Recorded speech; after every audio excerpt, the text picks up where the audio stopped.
We can call the November 27th meeting to order. If you join us for the flag salute. Frank? I pledge allegiance to the flag of the United States of America and to the republic for which it stands, one nation, under God, indivisible, with liberty and justice for all. Great. Well, we got our 2019-2020 proposed school budget information. I think everybody's got all the updated information and got the binders. Generally, we go line by line on this. We have in the past, so I guess the first line, if nobody has anything, the first line is 1100, the regular education line.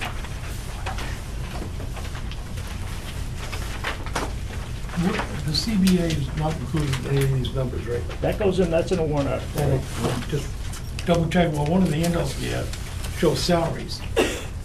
And that include large increases. So that must include some of the, or is it just the non? Tracy's. Unaffiliated. Huh?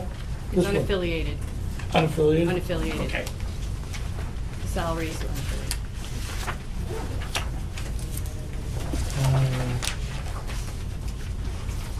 There's a lot of numbers, over 1.9 million in there. The 1100 line. Right, well, that's a pretty Mr. Chair. large increase, and that was $812,916 increase this year, so. Excuse me? I have actually summarized each function Oh, up okay. here. It might help if you looked at the articles that might be actually driving that 1100. Okay, that's good. Thank you. I think we have that.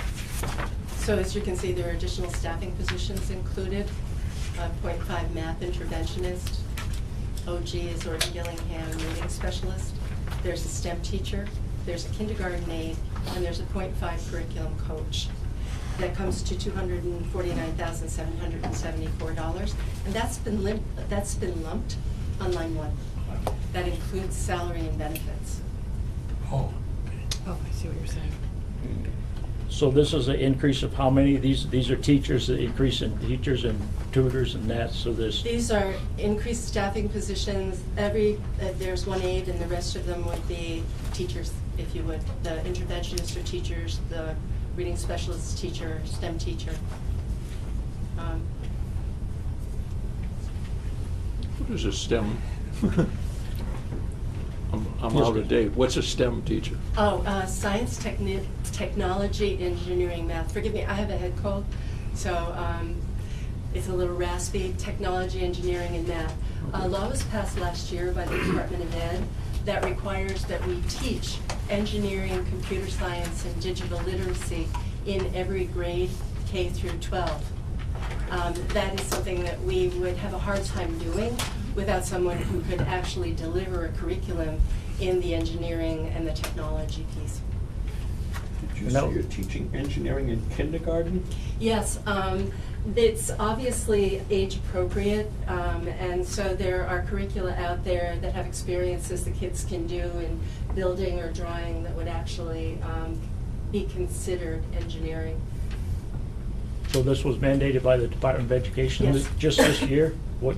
Yes, the law was passed in the last session to start this year. You wouldn't happen to know what the No, but I'll reference get it number for that- you. That'd be great, thanks. No, but might be House Bill 1672, but don't quote me. I will get it for you by tomorrow.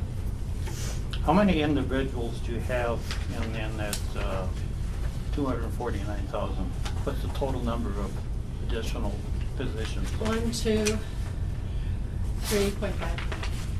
3.5? Right, because what I'm counting is a half of a math interventionist, a full reading specialist, that's 1.5, a STEM teacher, 2.5, a kindergarten aide, 3, and a 0.5 curriculum coach. So I'm wrong. It's hard to, it's hard though to count the aide along with the other positions, it's not quite the same. So, How I'm many trying to add that up. kindergarten students do we have that we need a kindergarten aide? I think that we probably had the The enrollment, yeah, it's in there, but generally it runs around 50 Our class sizes go a little bit above and a little bit below that, but generally our class sizes are around 50, at least in the enrollments that I see. Dr. Terry, may I? Sure. So this position this was put in a couple of years ago, Jerry, and if you recall, when we said we really needed an aide for that level, yeah, it's, with a lot of the little ones, they're just learning to be part of the classroom. We put it in the budget. The position was never fulfilled. In the start of last year, somehow it was taken out, and, you know, when I went back looking for why we didn't have this position available, I found that it had been removed from the line, which was at that point the second line, the 1100s, and saying, where'd this go? But you had approved it, or that it passed in the last, it must have been 2 years ago in the budget committee, but we never saw it come to fruition. So I asked for it to come back. Thank you. Yes, sir.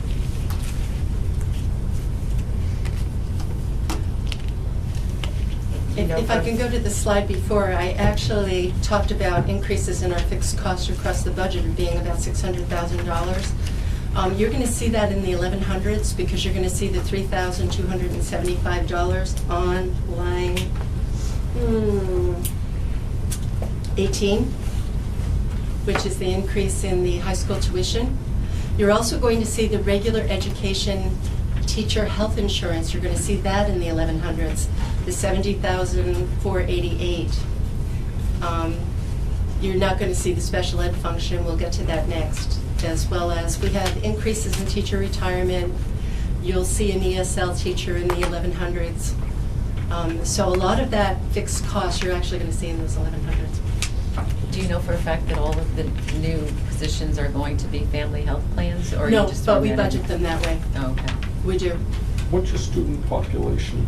It was 476 when I looked this morning. So that seems like it's been holding steady for about the last 10 years or so, from what I can remember of. Yeah, we actually did a historical graph for you in that budget book, and it was dipping. It now seems to be ever so slowly, maybe increasing. So I guess where I'm going with this is, where are you finding room for these new programs in this school?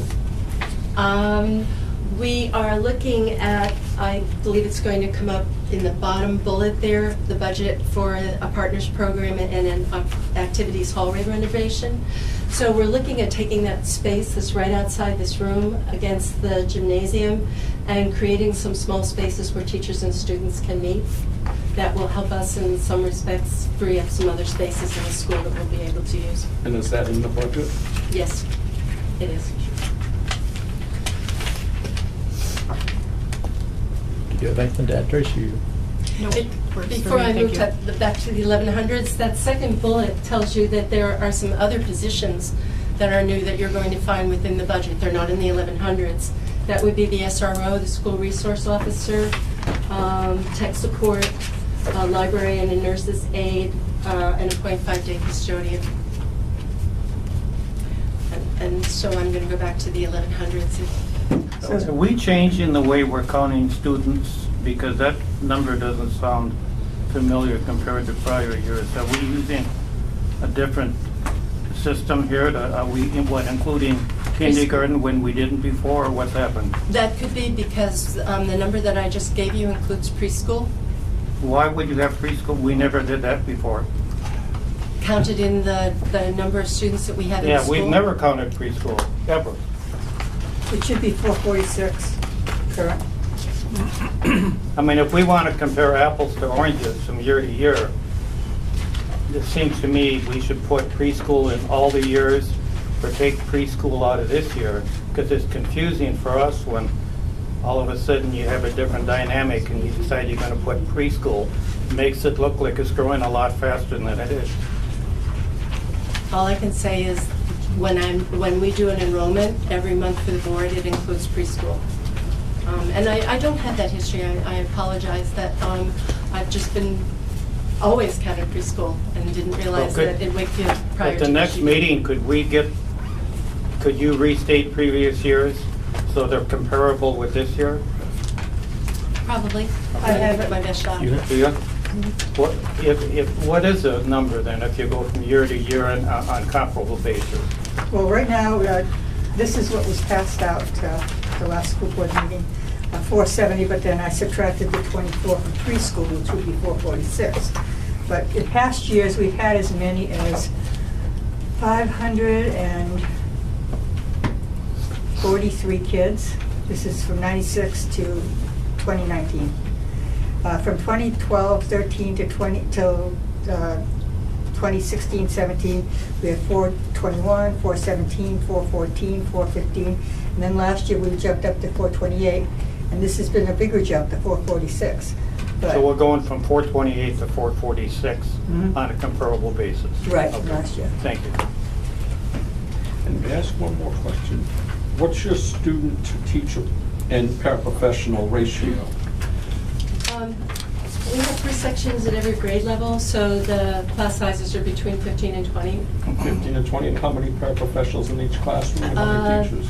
The paraprofessionals are special ed, depends. You might have, we only have one class that may not have any paraprofessionals, and you might have one class that have 2 paraprofessionals in it. So it's not, teacher, it's not a teacher to paraprofessional ratio. It's more of contingent on where the students are placed. But I can tell you the total number is 22 paraprofessionals. You just correct, we only have, there's one class, so it's one grade level right now, we only have 2 teachers and not 3 teachers. That's currently 5th grade. Well, I know years ago, it used to be almost one teacher or one adult in a classroom per 4 students. I mean, when I was on the budget committee years ago, I'm just wondering where we're at this point in time. Sure. Don't have those numbers for you right now, Peter. Tricia has a question. I think what he's asking is, we don't have teacher aides in the classroom. We have paras that are one-on-one, or per the student. Or group. But again, we no longer call them classroom aides. The kindergarten is a classroom aide, because again, it's more for numbers of kindergarten and the need of the numbers of bodies in the class, in the grade level, whereas paraprofessionals are special ed driven primarily, entirely. In fact, all 22 are special ed paraprofessionals. Not an aide not an aide, like I think what you're asking about. Well, I'm just asking about adults per child in the classroom. Paid adults per child. You really can't do that, Peter, because special ed paras work only with the special ed individuals. I know they travel with them a lot of times. I understand. Or they're in the classroom. The last time we had any regular ed aides was about, I think, 11 years ago, and we had 2. And since then, we haven't had any. What's the total number of teachers before adding any of the positions currently? There are 32 in the 1100. 32. I believe it's 38 to 40 in the rest of the budget, but there are 32 that you're seeing in this 1100. Budget. There's 32 and 100. Yeah, I know that. Do you have any retirees this year? Any retirees? Retirees? No. We do not. I have a question on the substitute salaries. I know it's request level funding, and it's $70 per day per a substitute. It's gone up to 85. Yeah. Did you pick a new one of these up? This is the one I got at the last meeting, so. Yeah, since the last meeting, when the board finished that budget, Yeah. they actually, there's one on that back table you might want to get. It's just a generalized question I have. Go ahead, Ed, So, say it again. Thank you. So does that just cover the teachers, not paras? Say if a para was out, do you utilize that substitute salary for them as well? You're going to find some more substitute salaries in the 1200s, which is the special ed function, and you're going to see them both through the teachers and in paras. We don't So offer. if it's just on the 1100, Right. I'm just looking at, if you had 32 teachers currently, at $70 a day, at 180 days, Yep. you're averaging 3.2 people or teachers out per school day, so 10% of your staff. And the 1100s, yep. That would be, the subs though would cover not just the 1100s. We also have a guidance counselor, social worker, nurse, librarian. So the total number is closer to 40. And if I knew where it was in this book, I'd find it. Yeah. How much? 42. 42. In a teacher's contract. Right, 32 in the 1100. And we You also don't have find that as part-time- a large number on an average? No, because it includes not just sick time, but professional development time when they're not in, personal time. It's, in my experience, that's fairly average. And if you look in your book under substitutes, 3 years, it'll give you an average there. It's not out of line from where it's been for the last 10 years. One more. I know this is policy and not budget, but why can't the teachers do their time not during the school day? Do their extra training? When I go for my CEUs, my professional development credits, Yeah. I don't go on the company clock. I go outside of that. And I'm just wondering why we're, not holding some accountability to get your own credits. Sure. We do have 7 professional workshop days that are not school days that are added on to the 180 days that the students go. So there are 7 days where their salary is covering days when kids are not here, but they're getting their PD. It's actually on site. And other than that, they go when the conferences are available that they feel will best help them, support them in their classrooms, and they're not generally on non-school days. Would that be covered in their contracts too, when It they is covered in negotiate their their contracts? So, Yes. but sometimes they add some of those. Yes, in fact, in the negotiated agreement that we have, we actually are budgeting a certain amount for them to do workshops and courses. And they're also allowed to take so many professional development days as minimum per year. So it's thank you, it's partly negotiated. Mr. O'Connor's right. Question on the textbook requirements. I assume that's related to adding the engineering program. The bottom bullet, the literacy and the math, yes. I noticed it jumped, Significantly. Yes. Yes. But that's all related to the engineering or? No, actually, we are looking to improve our student performance in both ELA, English Language Arts, and Math. And we started last year with a program called the Literacy Continuum. And we piloted some materials that are a good curriculum for doing what we want to do, which is to raise test scores and improve student achievement. And to continue that, we need to also provide the materials to the teachers, not just for the pilot, but for their classrooms so that they have all the materials they need. The second part of that, the math, we are also looking at scores that are not where we want them to be and kids not performing where we want them to be. And therefore, that is so that they can pilot a different textbook that perhaps matches better what we want them to know and what we want them to be able to do on the tests that they're actually given. And I'm going to make a motion to cut $65,000 out of that because the math program is only like 5 years old. When they were discussing the math program, they had no idea where they were going. They haven't researched it. Maybe it should be on next year. Which line is that you're talking? It's the textbooks. 27? I think Tracy had something to add. Is it up for discussion? Yeah, person made a motion, somebody want to second it? Second. Motion and a second, discussion on that? We've been struggling with scores for longer than 5 years. Jerry, we had the discussion. Sure. How long has it been since the books? We adopted Math in Focus 6 years ago. That is a typical course of time to reevaluate, and I understand what you're saying, Priscilla, that it's only been 5 years, but typically we would have, with a curriculum person in place, we would be evaluating our programs on a 5 to 6 year rotation to make sure that it's still continuing to be effective, it's meeting the needs that we have. While I brought that up at the board meeting that we hadn't looked at something, I feel that we could look at it, if we started looking after the first of the year here, we could give the programs that we're thinking about next year. Within the budget in the 1100s, we're looking at an intervention program called Bridges, which is really the direction we think we're going with math.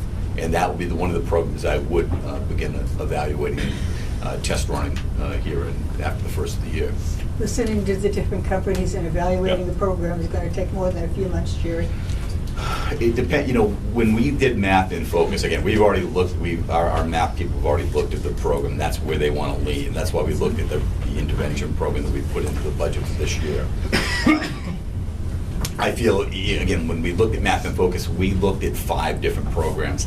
I don't feel the need to look at 5 programs. I have a pretty good range of what I'm looking for, given the test that we're taking through the state right now, the New Hampshire State Assessment Test. And I'm pretty confident that that's where we're going to land, but I would want to do a test run with it across several grade levels. Well, you know you want Funkers and Penal. Absolutely. I mean, that's without a doubt, so I think that should be in Without a there. doubt. I think 65,000 for a program that you really have no idea about should come out and reevaluate it, or evaluate it this year, put it in next year, so my motion stands. Would there be some way to find out, I mean, to evaluate it without buying it first? I don't know if she had something else to I'm add. sorry? So I don't know if Tracy had something else to add. She's got her hand up. Actually, we asked the teachers, they said they could do the evaluation over the summertime, and we've already this would now bring it to 7 years. You want to wait one more, you're talking 8 years. We only have one shot at this once a year. Pete? Yeah. Are you folks, what grade level is this math program? This would cover K through 8. And it was a sore spot for many years. Sure. Are we communicating with Spalding? And are we on the same page with them so that we're teaching the same program? Actually, what I hear anecdotally from Spalding is our students, when they leave 8th grade, are above where the kids are coming in from Rochester in regard to algebra. They're very happy with where our kids are landing. And so we're seeing an end result where the kids are at Spalding doing very well, but what we're seeing in between, we're not hitting the mark. Now, what I'm proposing here, Jerry, is not that it would evaluate. You're not spending the $65,000 to evaluate. I'm talking evaluating the program here after the first of the year. We can make that happen very quickly, and evaluating that particular program, probably one other, to see if there's something that's comparable, that's on the same scale, and then you'd buy it. You'd pay for it next year. You wouldn't pay for it and evaluate it. You would get the free materials from the company that they would give to us when we requested that to purchase over the summer to implement in the fall. Don't the teachers get this free material and use it in the classroom to see how it... That's what we're talking about evaluating. Not, when Tracy said evaluating in the summer, I'm thinking more we're evaluating probably March-ish is more the time frame I'm looking at. There's a lot of increases in this budget, and I just can't see putting in something that you don't know what it is at this point. Jerry? Yes. Oh, our scores in math have been low for a very, very long time. This board has finally asked the administration to please look at the math scores and see what we can do and evaluate a new program. Our scores are low in math, at 80% in the 20th percentile. We're trying to do something positive here. We're trying to do some. Our job is to educate the children, and currently this is not working, and that's why it's in this year, because we can get it done in at least one more year, which brings us to 7 or 8 years. And instead of continuing to do the wrong thing, we finally put the brakes on and said we'd like to do something else. Dave? I worked in schools as a teacher. I spent a lot of money on good books. I found that was absolutely critical to have the right material. The other thing that is forefront in my mind is every year you turn over a new group. They're gone. You only have one pass through that grade. If you don't do it, it hurts them forever. Thank you, Dave. Any more questions on Priscilla's motion? Seeing none, all in favor of that cut, say aye. Aye. Opposed? Aye. Aye. Pretty close. You better take a Better count. take a hand count. Got it? In Which favor? one? In favor? 1, 2, 3.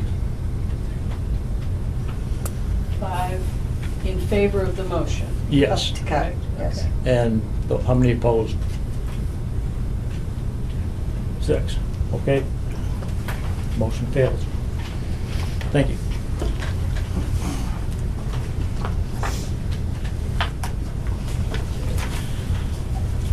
Okay, moving on. I think so. We ready? Yeah. Jerry? Yes, Pete, Before we sorry. move on, how many high school students do we have going to Spalding? It was just up there. 157 and 18 in Kingswood. Are the tuition rates the same? Yes, we actually have an area agreement, as you may know, with Spalding, and that tuition is what we agree to pay if 10% of our students want to go elsewhere. So that's how the agreement works. And are we keeping a close eye to make sure, because I know in the past it was when kids would leave the system, Spalding wouldn't always maybe get the word to us, and we would Sure be are. out that money.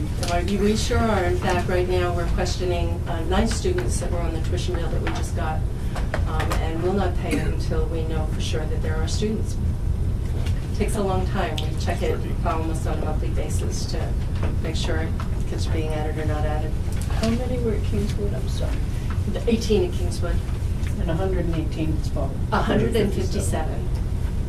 And did you budget for 187 this year? We budgeted for 187 based on, there's a tuition calculation in the book, which shows you how many are leaving, how many are coming, and there's a very small number leaving and a very large number coming. There are no ghosts in there as far as I know.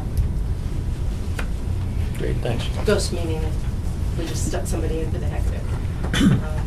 It's an unusual situation. It would go up that much, unfortunately. Part of the increase is because there was an error last year, correct? It was what last year? There was an error last year. which is why Yes, the- and that's why when you look at the increase, it's actually $50,000 more than the tuitions would just indicate, because we used the number from the year before and just added 5% to it. Yeah. But you're under budget this year. A little right now, not much.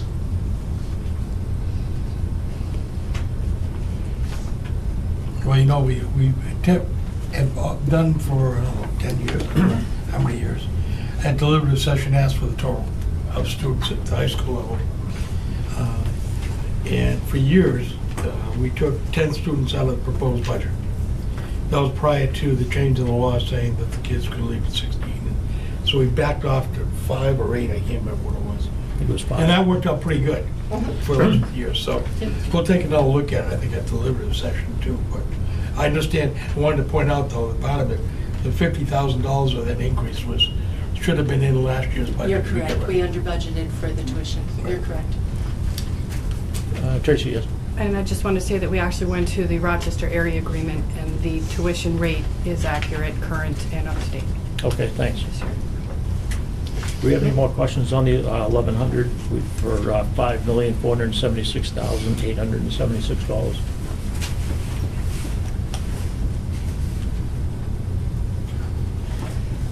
Don't want to make a motion to approve that, or? I'll make a motion to approve the 5,476,876. Got a I'll second it. Motion and a second, all in favor? Aye. 1,200, special education. Opposed? I'm sorry, opposed, I'm sorry, yes, 1. Oh, 3. Opposed? Okay, I'm sorry, 4. 4 opposed. Didn't mean to ignore you guys, but at least you let it be known. As you're looking at the special ed function, we are up $281,058 over FY19. And that increase is pretty much explained on this slide. There was an increase in contracted services. There was an increase in salary and benefits for a .5 student services coordinator and 2 additional ABA tutor salaries. And we're talking about implementing a partners program. Ann Kepler couldn't be here tonight, but she spoke eloquently at the board meeting about how what we're seeing in Wakefield is a decline in certain disability levels for children, but an increase in others. And the increase is in neurological disabilities. And what that essentially means is, if you are familiar with the expression students on the spectrum, students on the autism spectrum, if you will, and they are especially high needs students. It's not that they're not capable of learning, it's that social interactions for them are difficult. So what we're seeing in Wakefield is a spike in that number, but we're seeing a decrease in our other disabilities. That makes this whole special ed program more expensive for us. Those ABA tutors are the people who work with those students. The Partners program would be something where we could bring something into the school instead of having our children not being as successful as they could be. Right now, they're mainstreamed into classes and are not always able to handle that. So what the Partners Program would do for us is to provide a program where the students' behaviors and their students' interactions with others in the school would enhance their learning, and in the long run would actually save money. It would be eligible for catastrophic aid. Catastrophic aid is what the state kicks in when you're more than 3.5 times the average state cost per pupil. So this would be a program that we could possibly get catastrophic aid for. It's also a program that in the long run will prevent the students from not being successful and eventually needing an out-of-district placement. An out-of-district placement would be far more expensive than the Partners Program would be. In fact, that whole number there, which would service as many as 7 students, would actually be probably the cost of one out-of-district placement and the transportation we would be providing.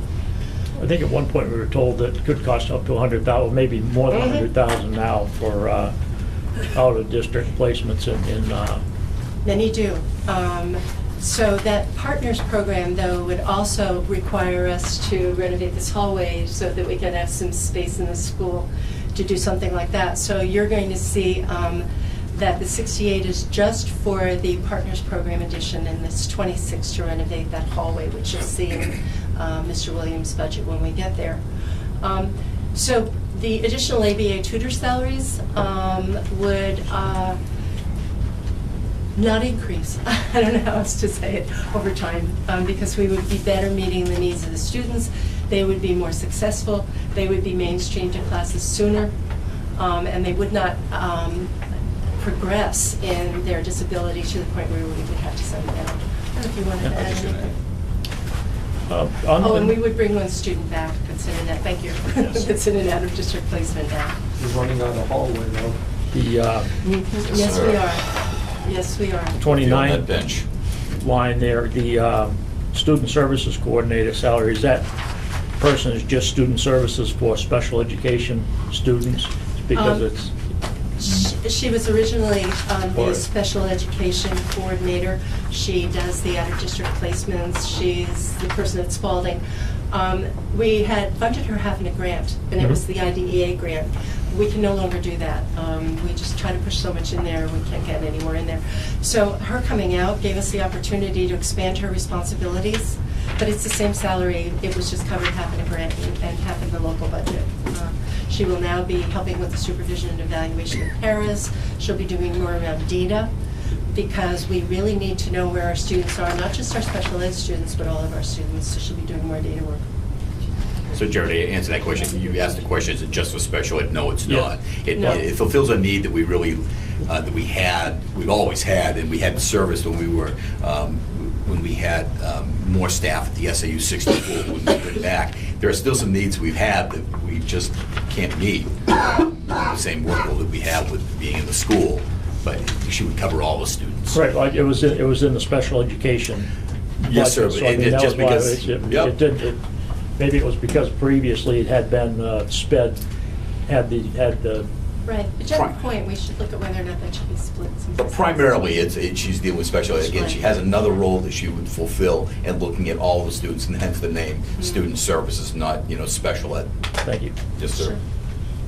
Are any of the grants paying for any portion of the salaries and benefits for any individual?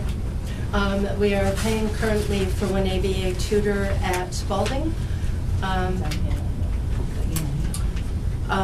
Not in special ed. She's Title I. No, well, anywhere in the budget is Yes.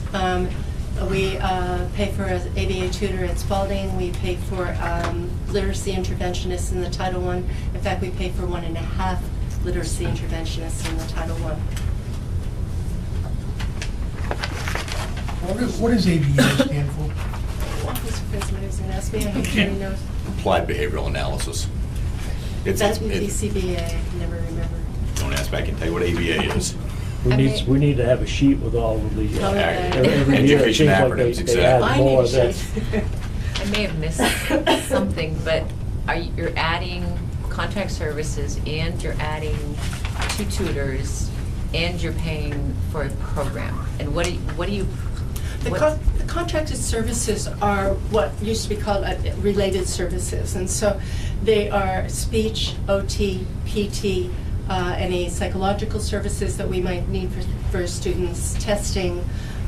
So those are things that we contract out. The reason for doing that is when you have a big explosion like we sort of had this year, to hire our own people, and then we don't have that next year, it fluctuates too much in the budget. So we've been using what we need in contracted services for what you're calling related services. So how do you come up with that number? It's based on all of the IEPs that we actually have in the district, and our special ed Director of Student Services, who isn't here tonight, actually sits down and goes through how much speech we're going to need for all of the students that have speech, and how much of each individual services we're going to need. So based on, is this a new need, or is this, I mean, so why all of a sudden this increase?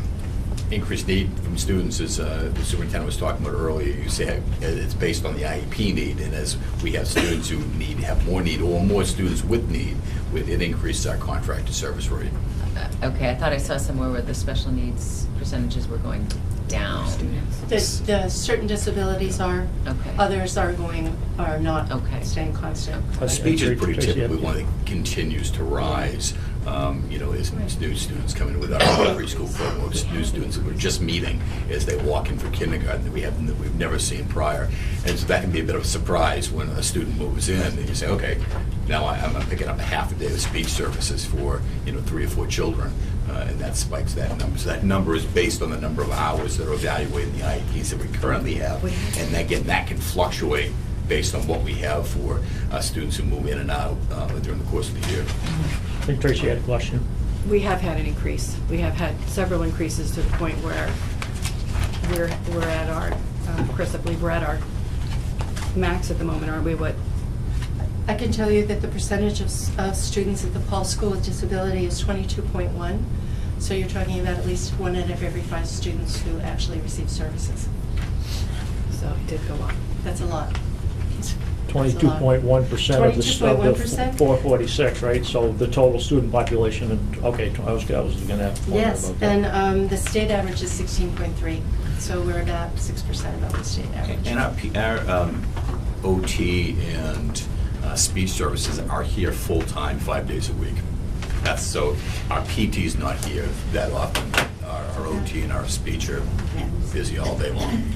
So they're not contracted services? They're contracted service, so what you're getting from that is employees, but you're not involving the benefits as well. Are you sure that's what we need? Yeah. Her battery is dying. I'm sorry.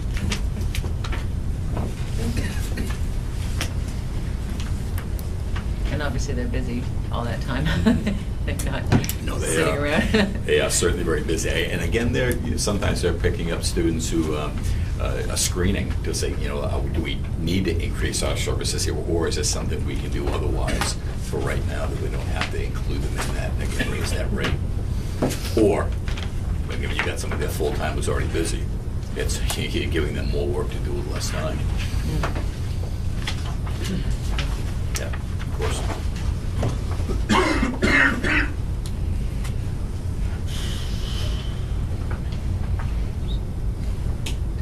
If you look through the special education function, it's largely salaries and benefits for the staff that are dealing with those students. And how much, I'm sorry, the federal or state funding for this? I know you said that the partner program may be eligible. Are there how much of the other is eligible, the special? How much money are we getting from the state for special ed? Or Yeah, how does that work? Does that, the catastrophic? or is it Anything, just? all of it. All of it, yeah. All of it. We receive a grant from the federal government. It's called the IDEA, Individuals with Disability Education Act. That is roughly, we run about $120,000 or $30,000 for that grant. The grant, though, has a supplement, not supplant. So what it means is we can't use it for anything that we have a local obligation to provide.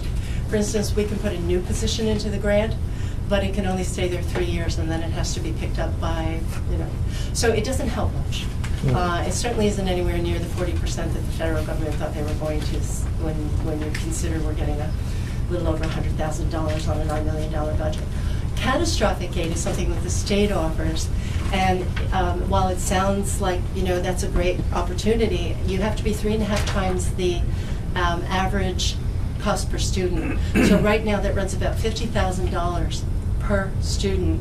Okay, so a student has to exceed that in the services that they're getting, and then the state pays 80%. Okay. And they actually don't ever pay 80%. They pay a percent of the 80%. So last year they paid 72%. That also, $50,000 is a lot for a local community to have to provide before we get any aid from the state. And what it charged up to is, at one point, it was around $11,000 a student, so. Yes. Yes. Do we know what, is it still around? The cost per pupil keeps going up, so that the percentage that they pay doesn't, and Right. the 3.5 doesn't change. Right. Jerry, can I just answer one question? The Yeah. question was, what's a BCBA? And I was inclined to look it up as my daughter was looking to go to grad school for this, and I'd be ashamed if I didn't come up with the answer. It's a board-certified behavior analyst, and that person supervises our ABAs, develops the analysis and the plan for them to follow in the classroom. So, That's another thing we get from contracted services. We do not have a BCBA on staff in the school. So that's they create the individual education plan, and they were using IEP before, right? It falls within the IEP, but it really is the behavior, looking at what drives that behavior, what's the component that we need to meet to minimize or reduce that behavior so they can participate in the classroom at a meaningful level. And that's why they look at the ABA looks at the data, brings the data to the BCBA, and they make the determinations from that information. I want to go back to the Partners Program because it's such a good opportunity. We will also have professional development for the ABA tutors that we have, which will be open to all of our staff. So the more that we can learn how to deal with kids who might be behavior challenges, the better those children are going to be supported and successful in the school. So I'm very, I support this very much. It's going to be cost effective and better for the kids. This is also a head-butting experience, though, because a lot of it's right at home. I know I was a problem child. My mother had a $5 strap that made me get in line. We're not talking about You problem can't- children, Peter. We're truly talking about students who have a disability that they don't, their social interactions. I had a son here that was on an IP program, and it was more laziness than it was anything else. And we took care of that problem. And I'll define the difference between the students in the autism spectrum and students who are being lazy is very, very different.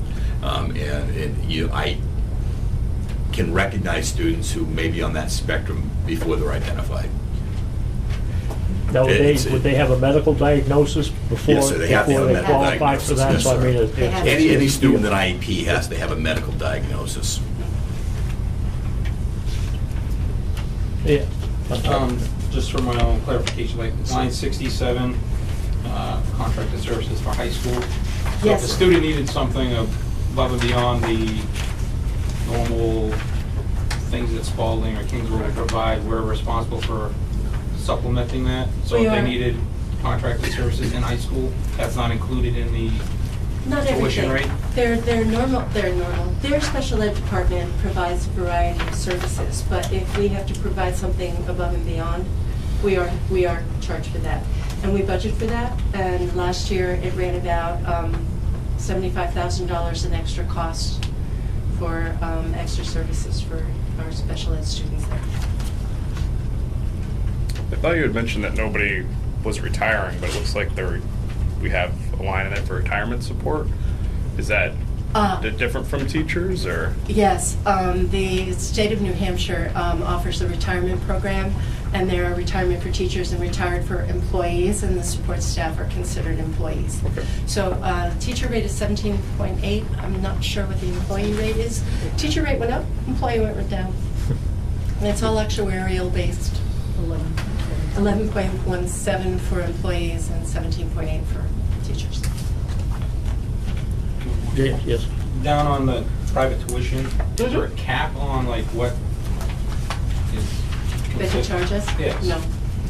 So if They someone charged do have to go 100,000. through an approval process, though. I believe that they have to have a reasonable cost and the DOE does something about it, but there's no cap and they go up pretty much every year. So I see the one elementary is a 42, and if you took the 5 high school, they're only around 30,000. Right, and it really depends on the disability the student has and what kinds of services they need. We don't have anybody right now, but I'm from the part of the state where we have Crotched Mountain Rehabilitation. Those are for very physically disabled children, and that's a $100,000 placement. Where if you're sending a student who has a different kind of learning disability that doesn't require that intense services, you're going to find that less expensive. But they determine their own rates. It's blessed by the Department of Ed, and then it rises pretty much every year. And just for people who haven't been on the committee long, we also have a capital reserve fund set up for an emergency out of just, I think we got 120,000, 105,000 in a capital reserve fund in case someone needs that service. So, like an emergency just to kind of cover us. So we did start that 4 or 5 years ago, I think. Anything else? Please ask them, you know, if you haven't done this before. Or even if you have. Student services, 23. I do have one more question on this special ed. A lot of it's mandated by the feds and the state. Do you know of any districts, because as you mentioned, the state and the feds really never meet up to their obligations? Is there any legal counsel in the state that you could join in as a group to go after these funds and to try to make the state and the feds liable for what they mandate? There was a lot of talk a couple of years ago vis-a-vis the federal government. And New Hampshire School Boards and New Hampshire School Administrators Association do have lobbyists in Washington that would bring that position forward, but there's been no will, and I don't think they have the clout to actually do that. I have heard a lot about the state government recently, and there is more talk about, I was part of the Claremont lawsuit for Franklin. There's more talk about going back at that because we're getting a lot of unfunded mandates and expected to do that, and people are beginning to be anxious about that. You were part of the Claremont decision? I was in Franklin when it was settled, not when it was started. Oh. But so I'm familiar with Andy Valinsky, and I see that he's all making the rounds again and talking about, gosh, do we have to go back at this again, because it really seems as if what's being provided for what the state calls adequacy is not adequate. So I do think that's going to get a little traction, hopefully. Do we have anybody voicing an opinion in this? We belong to New Hampshire School Boards and New Hampshire, the School Administrators Association. We have the opportunity to go to their conference and tell those people that we would like them to pursue it. I've thought about calling Mr. Valinsky. I've heard him speak, but we could get him here if you would like. Well, unfunded mandates, I mean...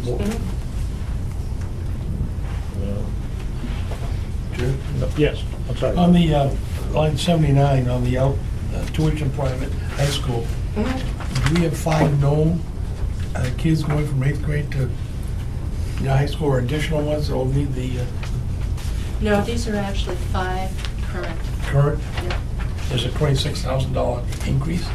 Yep.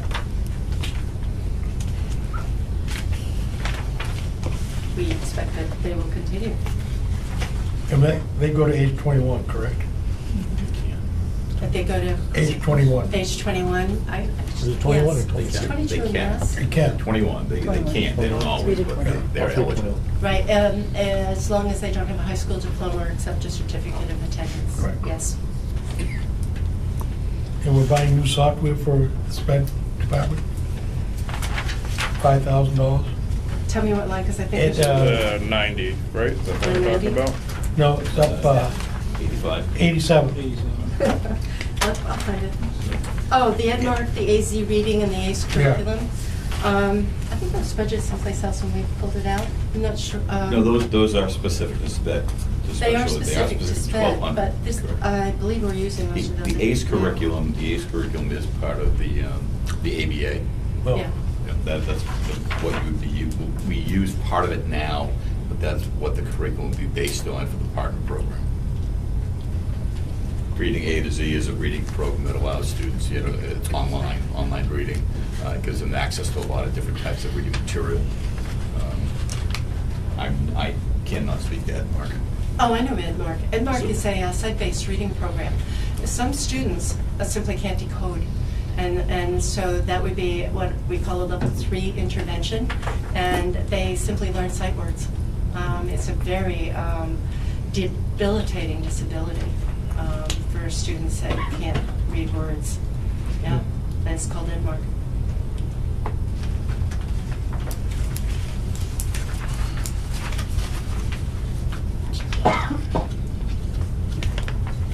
Anybody have any more questions on the 1200 line, special education?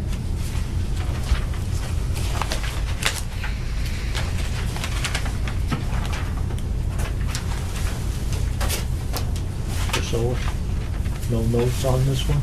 I got yellow marks, but they just don't make sense to me now. I've asked the questions, or I've already received the answers. Okay. Make a motion to move the line. The motion moved the $2,240,108 for special education. I think that was you. I didn't Second? didn't hear who. Oh, Dave made the motion, sorry. Sure, I'm just wondering, does anybody happen to know what the cost of living adjustment was by the federal government this year? Just a second. I do. 3%. 3%? Well, I personally think that none of these budgets should go over 3%. Because it's not fair to ask the public to support something that puts them underwater from the beginning when they get their cost of living adjustments, especially those on a fixed income. Social Security went up 2.8%. Did we get who seconded that motion? That's what I Nobody asked. yet. Who's- I'm sorry, who? Nobody yet. Somebody wanted? I did. Second. Frank seconded, thanks. Right, so Social Security, that was 2.8% increase? Yep. Well, I mean, yeah, I mean, you look at it and you look at these increases and you do some research and you see that the average income for people in our town is like $50,000 or $55,000, and which isn't a huge amount of money, to be funding these things. And then I think we've got 40 or 45 or 50% of our students are even on free or reduced lunch programs. You're familiar with the assistance for those. So I mean, I am pro-education, but at the same time, we've got a lot of people in this community on a fixed income that aren't getting a 16% increase in their budget. right.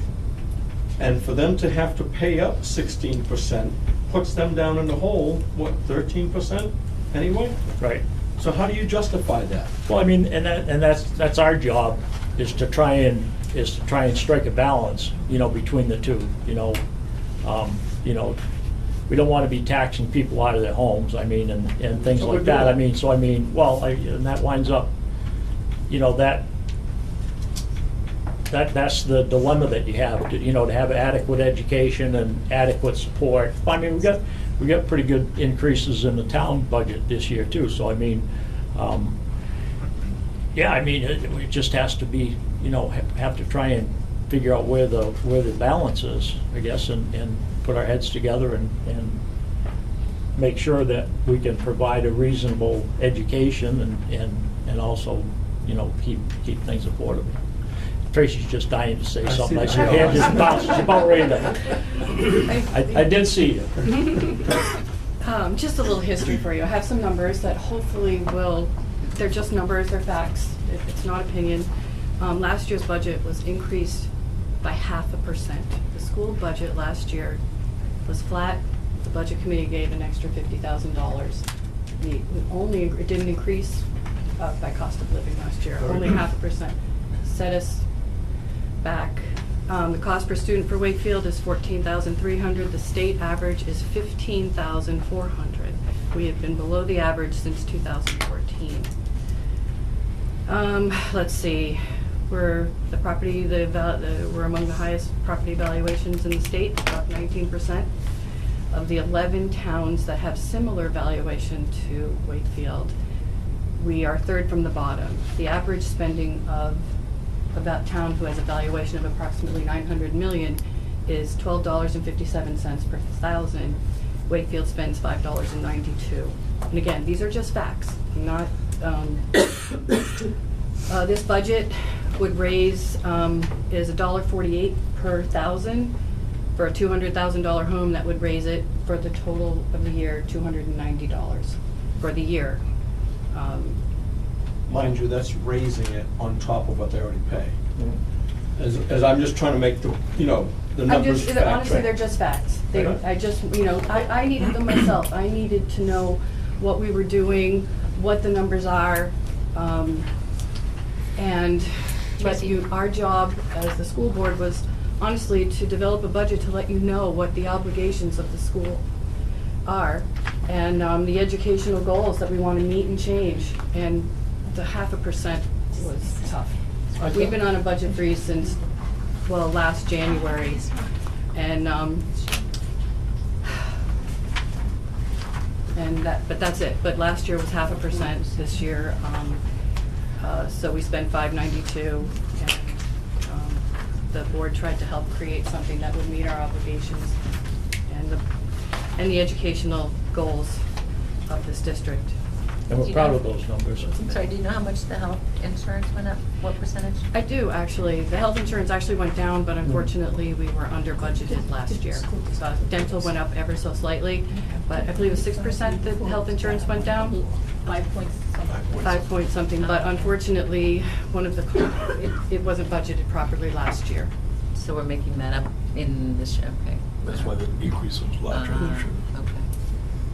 There you go. That date. We're need to be reminded, 70-something% of our money comes from people who live on the lakes. I was president of Great East Lake Association a few years ago. We were debating about raising that minimum membership fee above $20.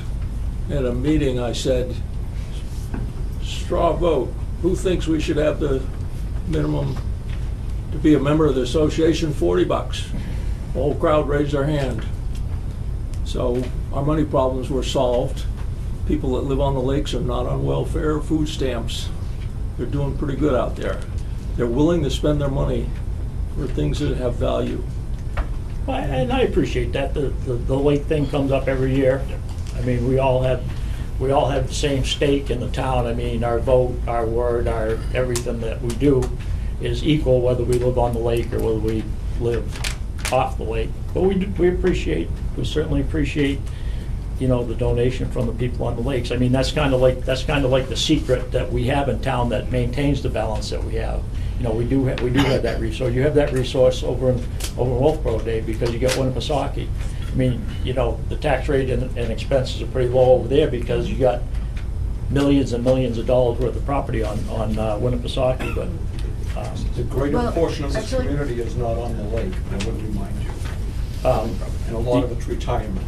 Just 1 second, James. The only thing these figures here, in 2016, the budget increased 1.57%. 2017, the school budget increased 3.65%.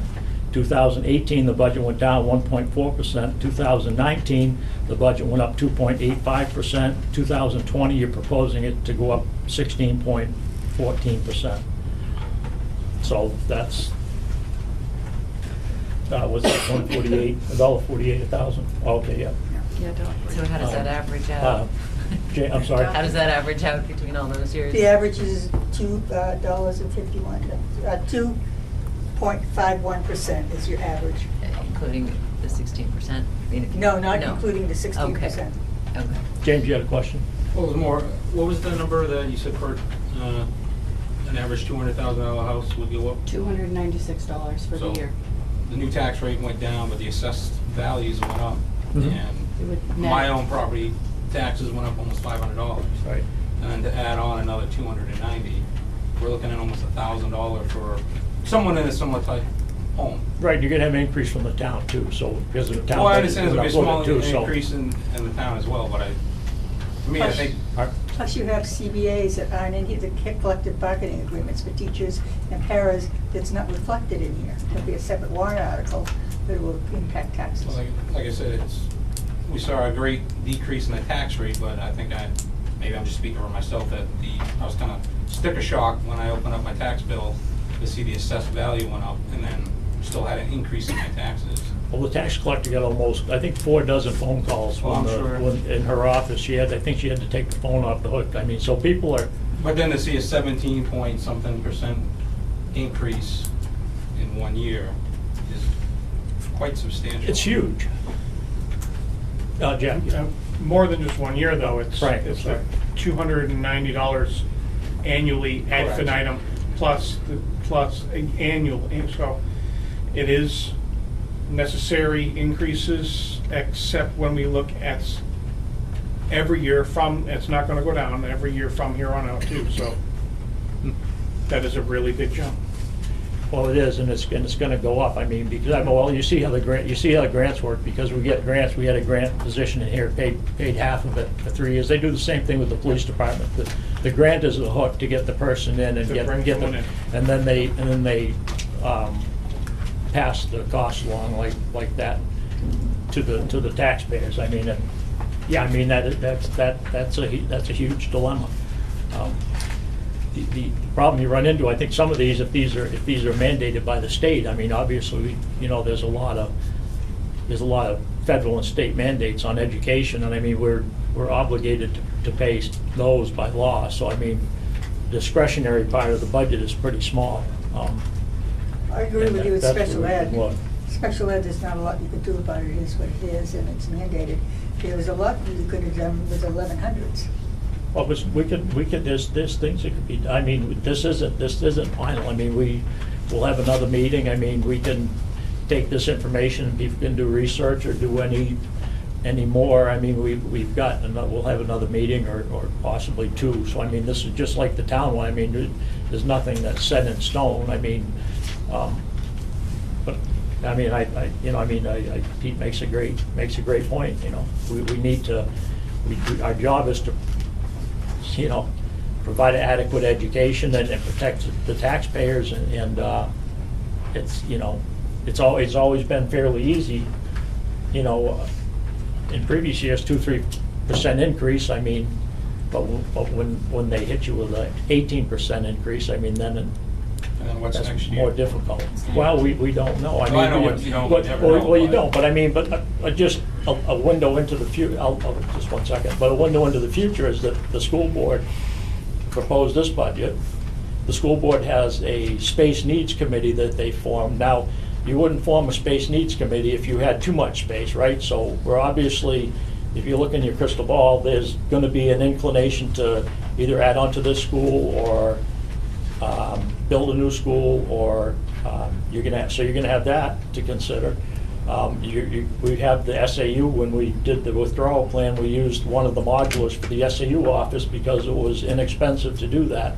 We're trying to cut costs and keep expenses down. Well, if you add more staff people, we're gonna wind up not being able to fit in the renovated modular. So, that could require a building for that. So I mean, as it begins to snowball, I mean.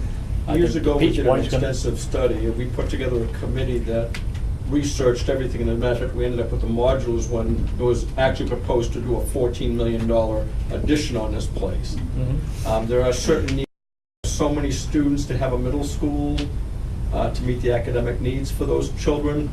There's a whole bunch of formats that you have to jump through on that. We went through every single thing when we came up with that. I still find it hard to take in, and I do applaud when you're down in your percentages and when you're keeping it right around the cost of living adjustment. But this is so far above the cost of living adjustment, I just can't vote for it. I just can't even, I don't even want to sit there and take a vote on it until it gets down at least around the cost of living adjustment, myself, because there's a lot of people out there that can't afford that. Jerry? Yes. I'll make the same comment I made especially the new budget committee members. We have gone through the town budget. We have another part of the town to do. Those are called warrant articles. We're going through this budget, operating budget, there's gonna be warrant articles. At any time after that, when you get the whole picture, that's when you can revisit everything again. Because everything's on the table again. Because we won't know what the total impact's gonna be till we go through all those processes.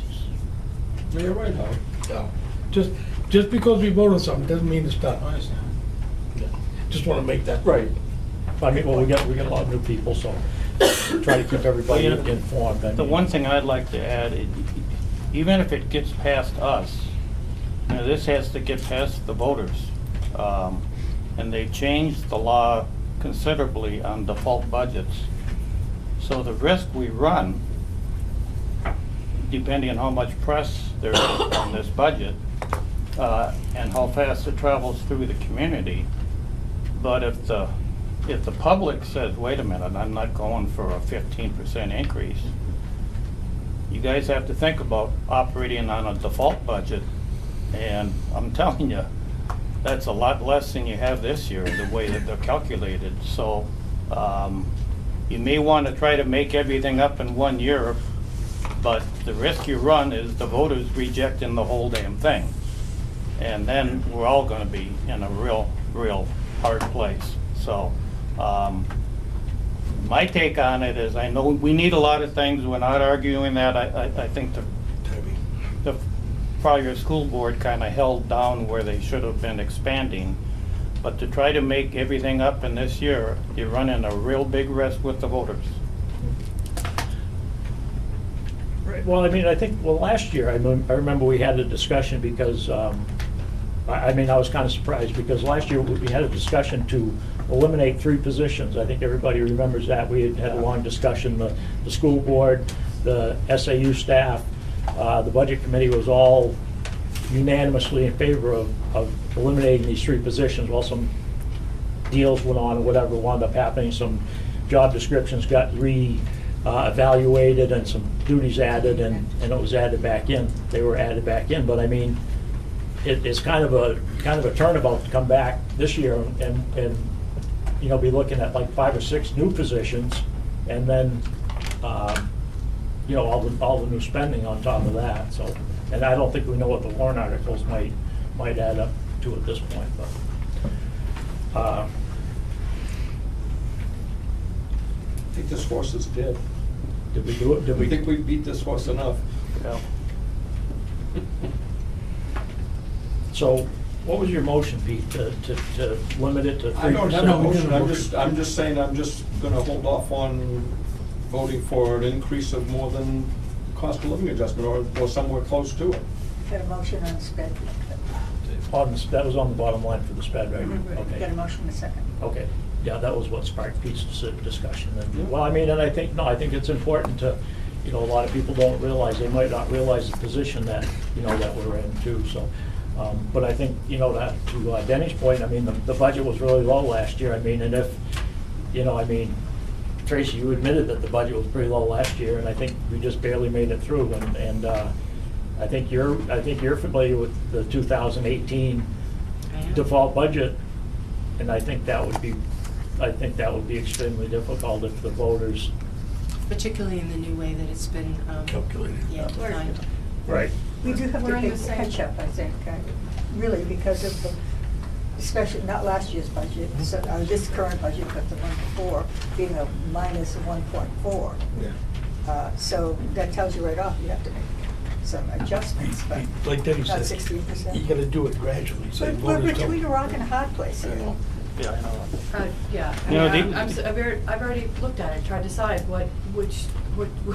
where should we cut? Most of them are fixed. Electricity went up 20%. I'd love to keep it at 3. No, it didn't. No, It didn't. Okay. No, No, it that didn't. needs to be cut.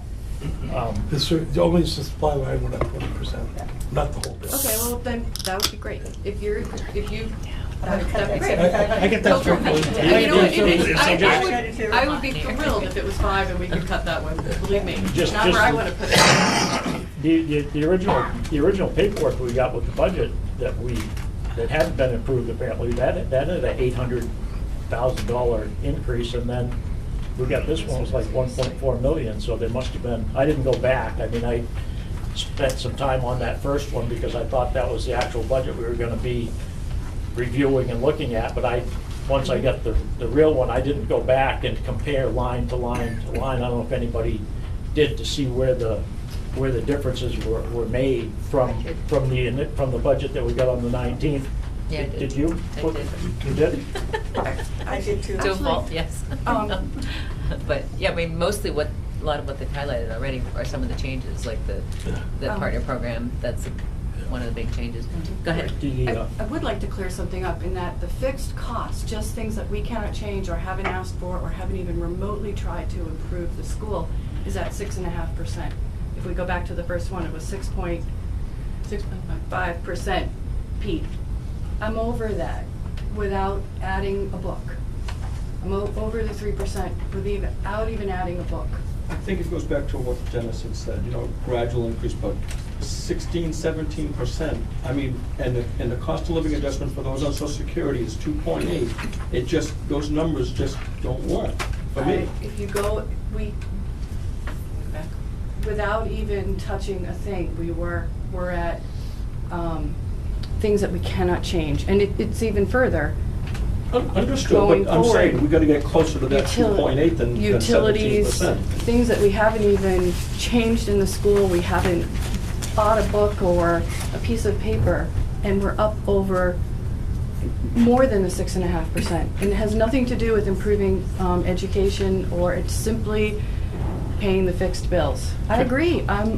Tracy, I understand where you're coming from, and I truly do, but I'm saying, step back for a second and think about operating on a default budget. If you think you can't cut anything, I agree. you try to live on a default budget. I agree. Okay? So that means... So how high, if my fixed is 6.5 and we haven't added a piece of paper, where do you want us to go? No, it's not, we're not gonna come in here and tell you how to run the school. We may say the maximum we can vote on is X number of dollars. It's up to you to figure out how it fits. We can't, the school board has spent a tremendous amount of time on this, and you have justifications for everything you want.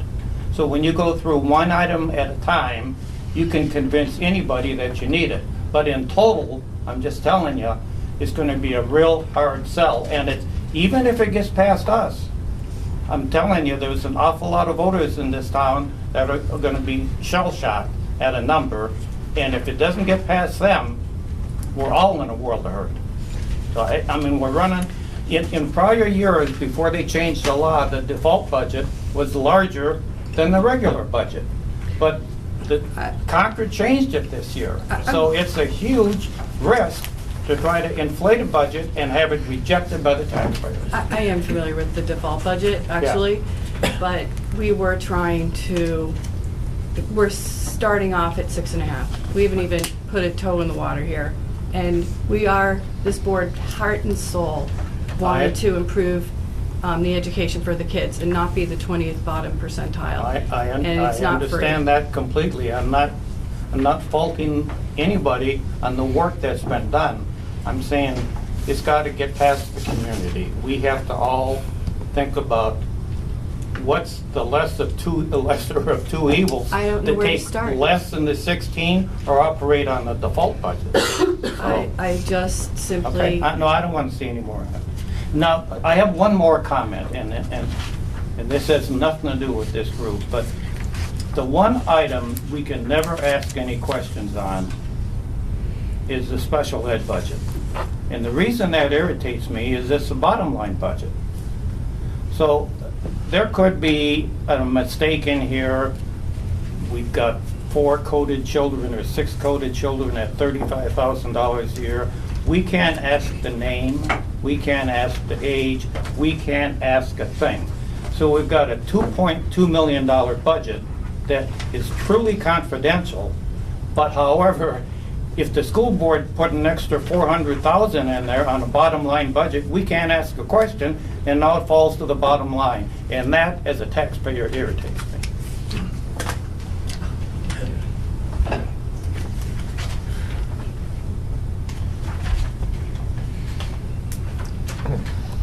Well, I guess we had a little debate over that. So we have a motion on the table for the, does anybody have any more comments before we vote on the 2.2 $2,240,108. All in favor? Aye. Aye. Opposed? 1, 2, 2 opposed, 3. 3 opposed, Deb? Opposed, so that you haven't counted how many you were here. 9? I think so. I think 11. Yeah. 11, because there was a vote of 6 and 5 Yeah, 2 earlier. years. so 2. Dave went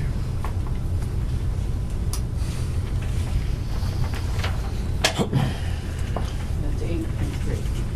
Yes, Dave? Since the waters have calmed briefly, We're not gonna let that happen. we had a meeting earlier this year where we, perhaps to some people that have been out of the loop, we talked about the challenges that were assumed by the school board at the beginning of this school year. Having no bus drivers, a transportation problem, extra sessions and all this stuff, and the teachers stepped forward and they did extra hours of work without changing the contract or renegotiating, okay? I guess as a businessman, I feel like there must have been some extra costs. I know you have to certify bus drivers, you had to train them, starting from scratch.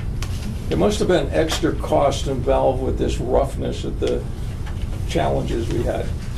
And I guess as a businessman, I had a feeling that being a bottom line money budget, some money might have sloshed into those problem areas.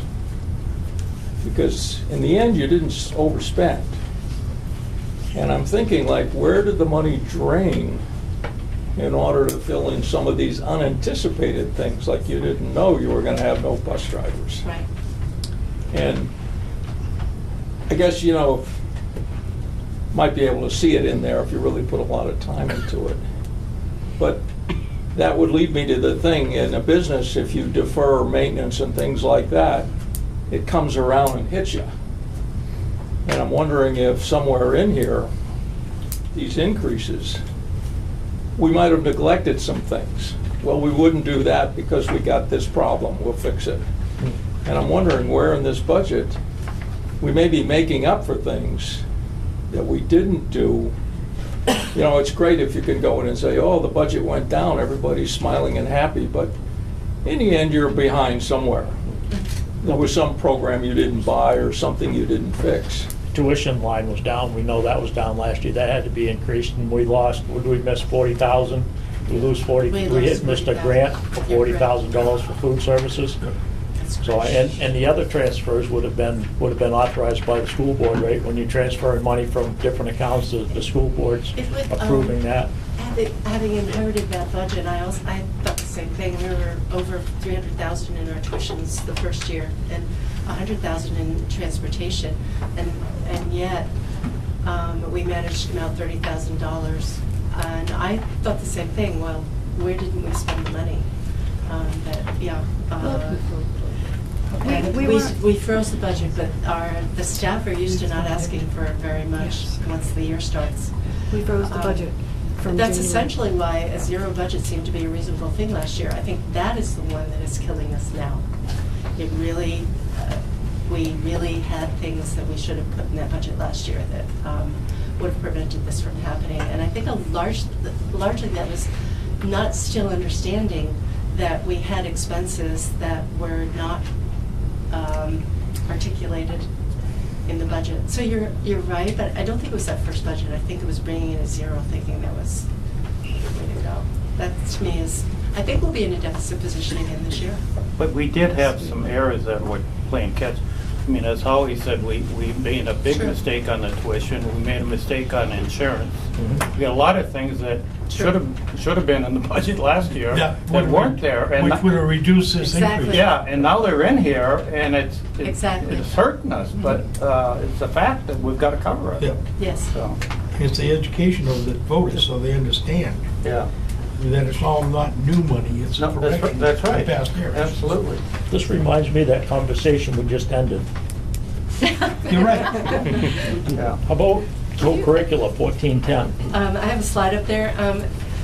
The co-curricular is increased $15,423. We have a contractual obligation to provide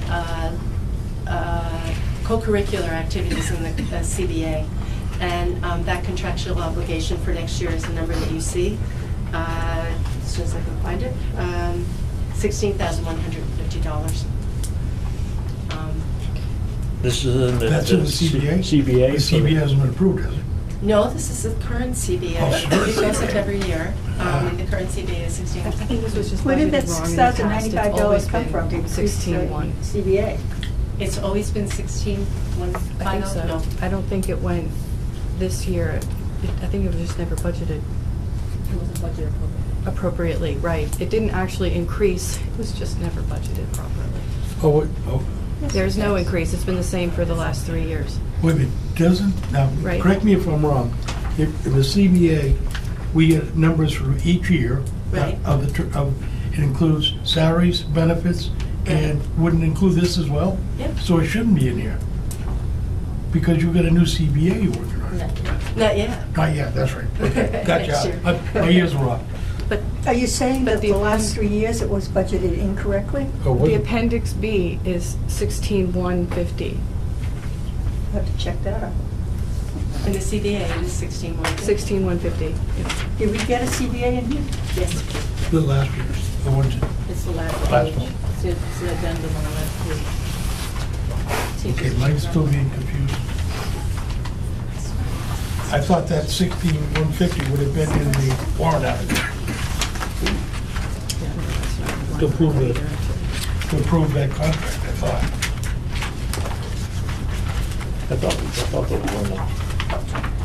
in the one article. it's the very last page, it's Appendix B on the contract. Yeah, I see the 16,150. But my question, Chris, is not, should it be in the budget, but was it in the original warrant article for the approval of this CBA? Not here when it was done, but I I'm know, sure it that's, was. Sorry? but don't they normally include all CBAs, costs teachers associated with the and Yes, any CBA? Has to be in the, New money, yes, all new money. correct. Is it? Yeah, we've only got appendix A. Just, that's after capital project. Going to planning. negotiation. That last page. You don't have it. It's on that, That's it's on on that, the- flip back, Well, you don't seem to have I it. don't know. on the right-hand side. There's one here. I mean, it's in there, 16,150. Here's one right here. No, that's not it. I don't have it. It's been on the back page of Can anybody else not find it? I've got it. I don't I've know. got I it.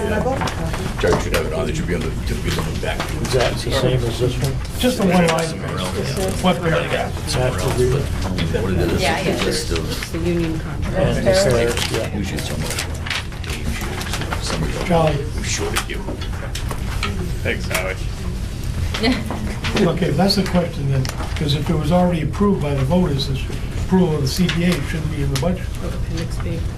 Well, it's, 16,150. we can only, it's only for 1 year, right? I mean, it's a 3-year contract. We can fund 1 year of it, but we can't fund more than 1 year, right? The new money comes out of the warrant article, then for both years? All 3 years?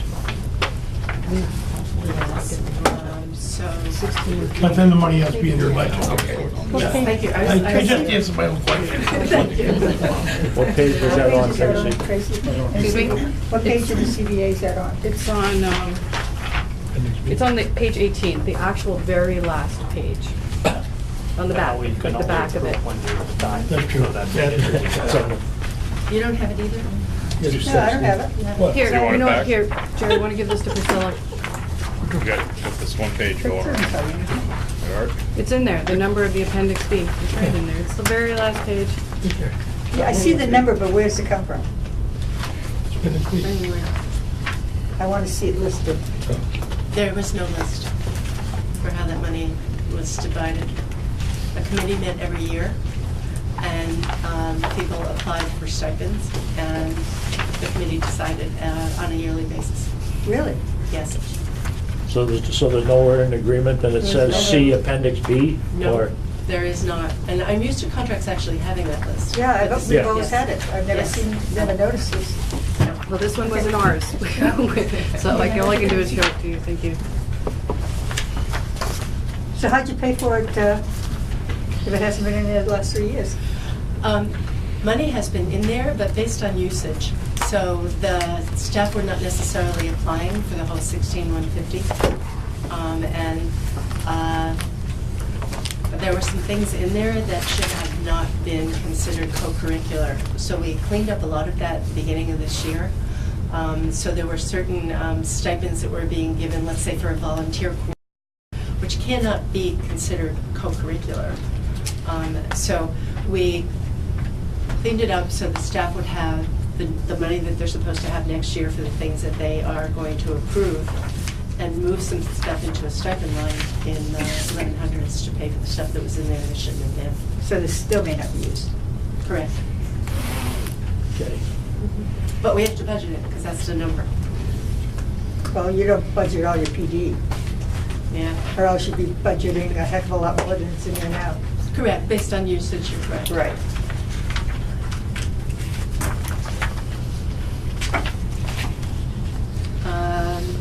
The after-school program, the year before I came last year, this was always budgeted separately, was not in the budget last year. There's another one where doing that zero eliminated that after-school program. It's back for $4,050. This funds 4 teachers. Typically, it'll fund 6 teachers. 9 hours a week for 6 weeks at 3 different sessions. So you're talking 9 teachers over 6 weeks for a total of 18 weeks. At I forget what the rate is. $25 an hour. Is that the one that comes to about 4,500? That's the after-school program again. That wasn't in last year's budget? Again, I think it kind of maybe in the same place as the kindergarten aid. Was it in? Well said. That's last year's. Read it. This last year's budget book says 1410 co-curricular decrease of $4,043, less than FY18 budgeted. Contains CBA co-curricular agreement equals 15,055. Which is why I thought it went up every year. But this is last year's budget information. There are a lot of adjustments, I think, in there that, again, is breaking out that co-curricular, and, before you saw co-curricular included athletics and everything else, Right. and trying to break things out and account for appropriately. That's why it should be listed. Yeah, that's, In your CBA, it should be listed, not have it a contingency fund where you could just spread it where you want. well, again, now it's, hopefully now it's accounted for, as well as we can. In the past, I knew what was, even though, as the superintendent pointed out, that co-curricular included stipends that had nothing to do with co-curricular. It was substitute coordinator, which had nothing to do. I knew where it came from, so, again, it was not an issue for me to Well, I know hope where it's it came spelled out from. in this one. But now it's spelled out, it's much more clear, it's much more articulate. Actually, we didn't create this one, so I will make sure that it gets done. Thank you. But we did not create this one. I understand that, I'm just saying the new one you're doing now, I got hope it. it's spelled out. I will do it, sure.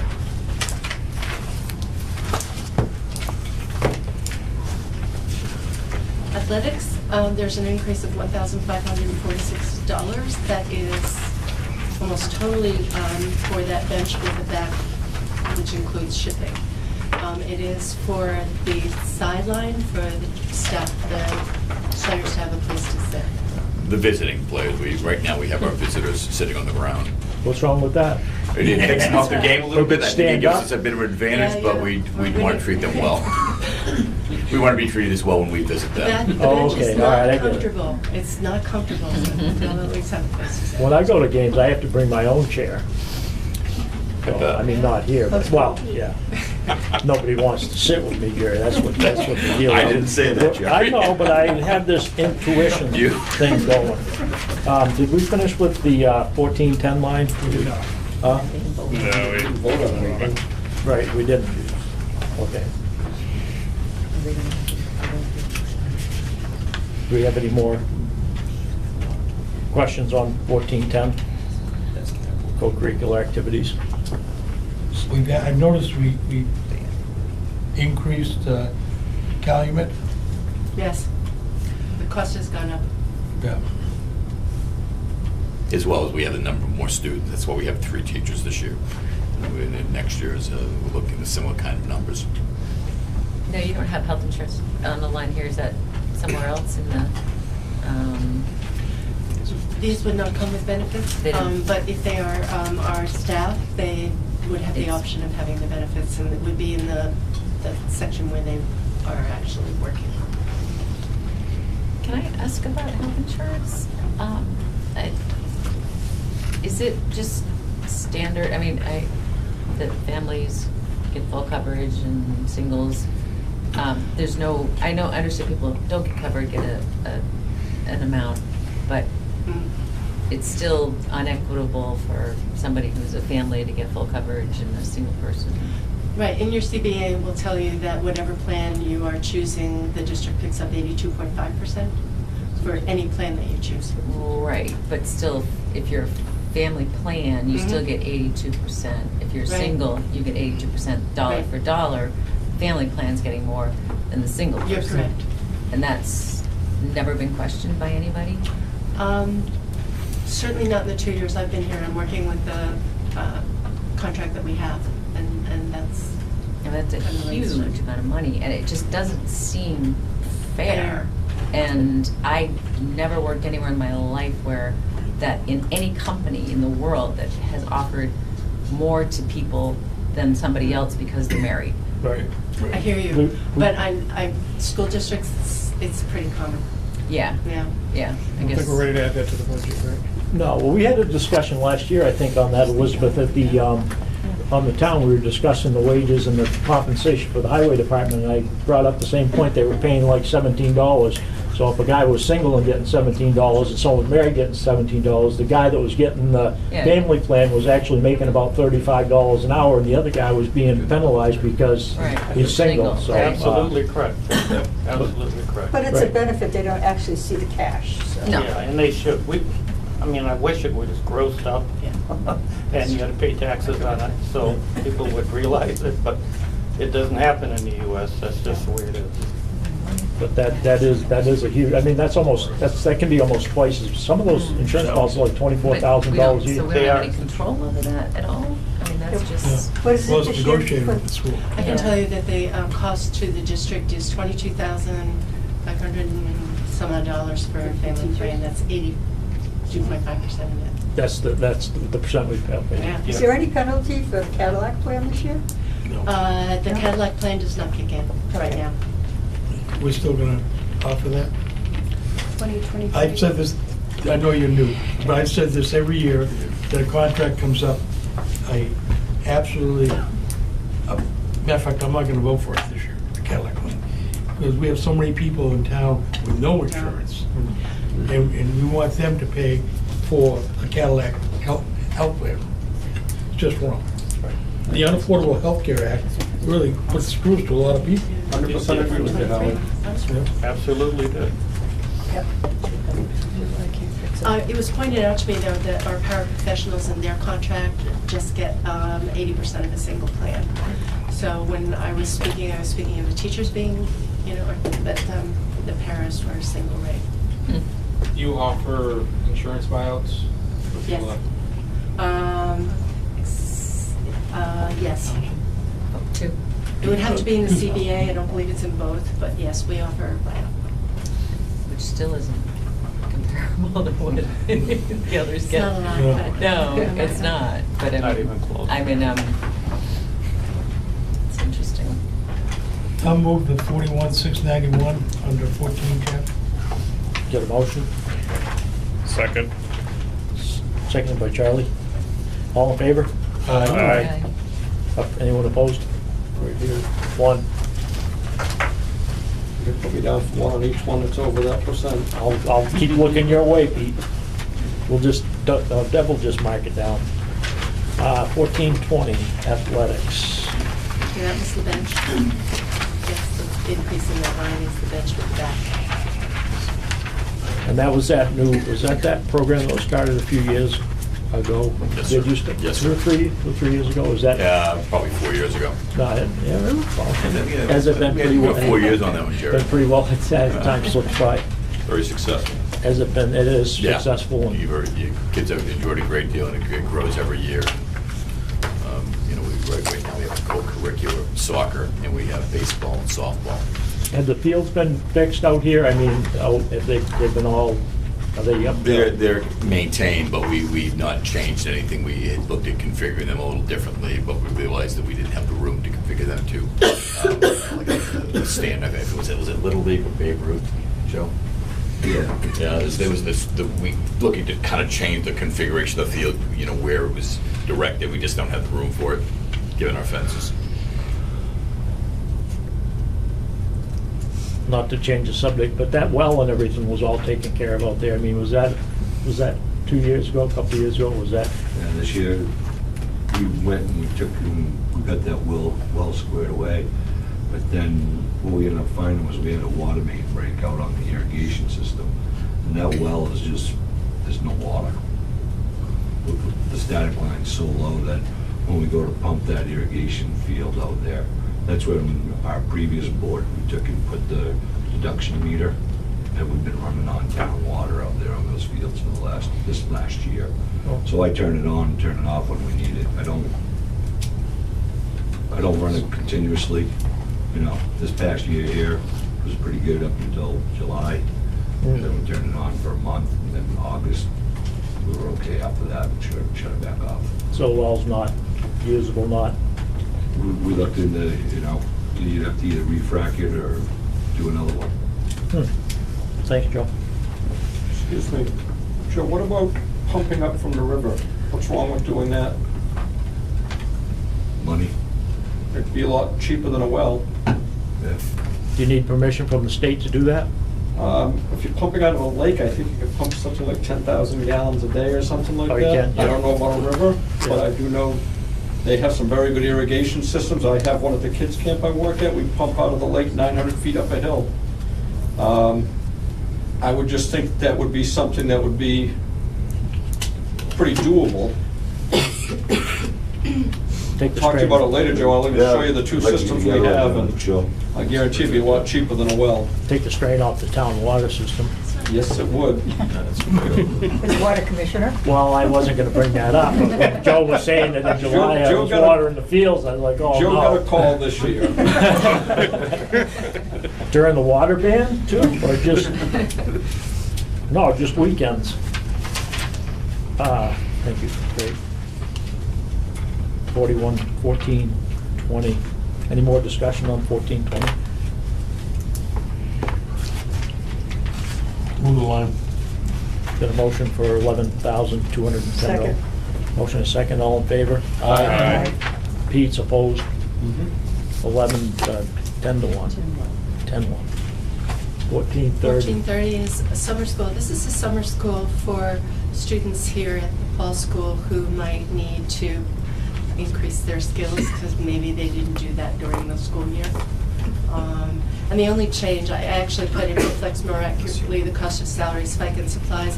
Actually, it's an increase in the retirement rate because it's our teachers who do that summer school if we need it.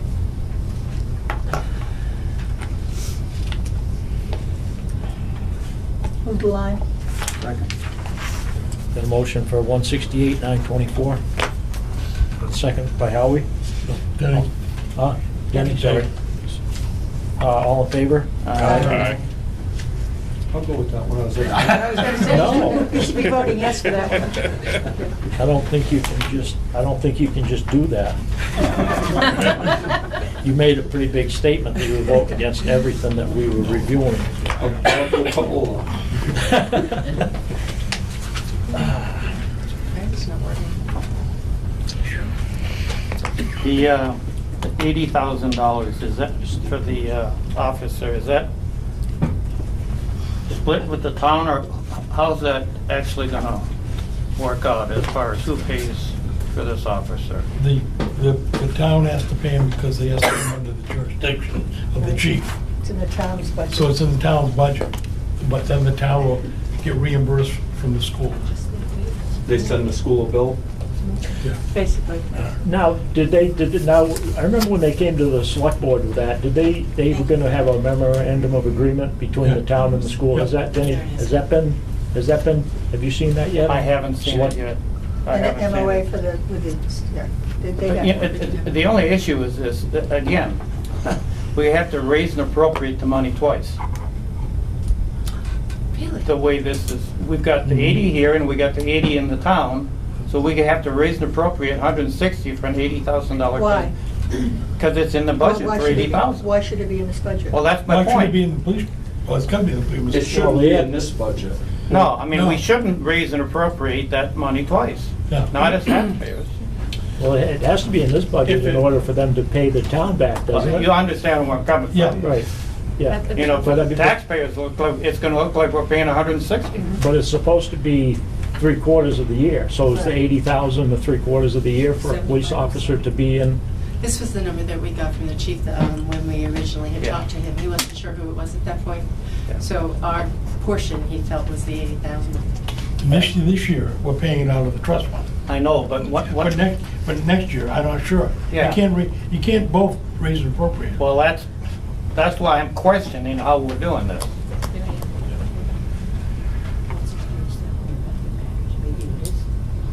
No, it's not. Take it out of the town budget. Take it out of the town budget. Yeah, if it's reimbursed here, we put a dollar line item in the town budget, Yeah. we can drop it there, and if it's reimbursed here.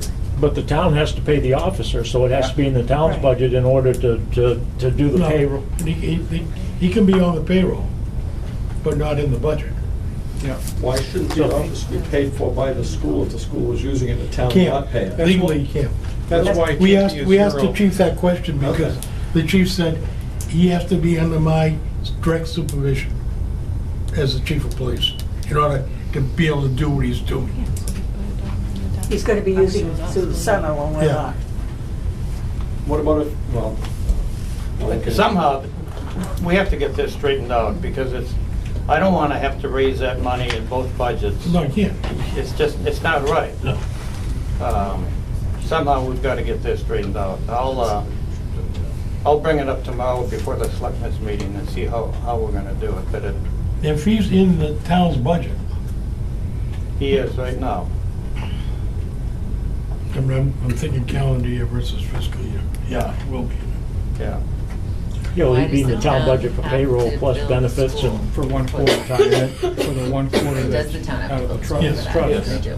That was the agreement. Okay. Well, the town has to pay him for the whole year, but the Right. town's gonna be reimbursed by the school For 3/4. for 3/4 of the year. For So is this 3/4 of the year, 3/4? right. Right. So leave them in the town budget for 1/4. Is that just one officer too, or is One. that? No, it's one. One. One, and he's going to be a patrol officer during the summer and here for 3/4 of the year. Okay. Let's Is this- figure that out.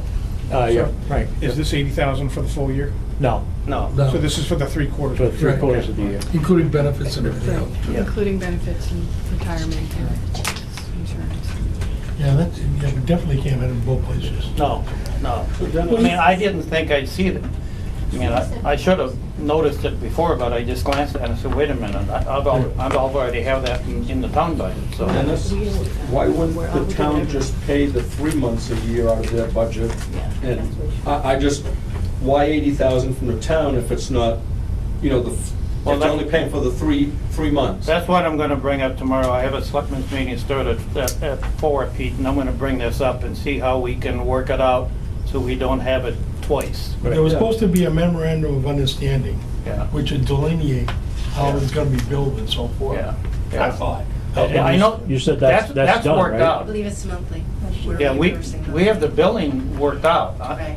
The budgeting side of it is what's bothering me. Right. So maybe we want to hold off on that one, maybe till Yeah. we get clarification on how that's gonna work. I mean, I don't get to shoot that one down? You can if you want. All by yourself? You could vote in, I don't, yeah.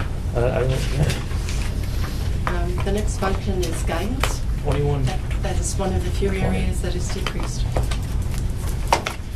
So it's essentially the same staffing and services, just a slight decrease in a salary, which was accounted for.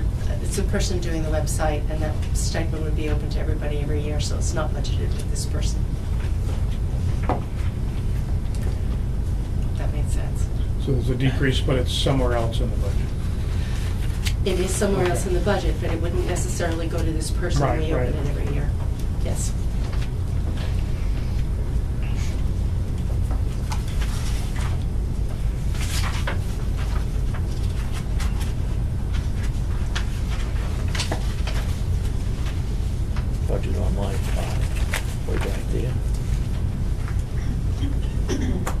how many people are in the guidance and social work department? Is that just one person? There are two, there's one guidance person, one social worker, and a half of a support person.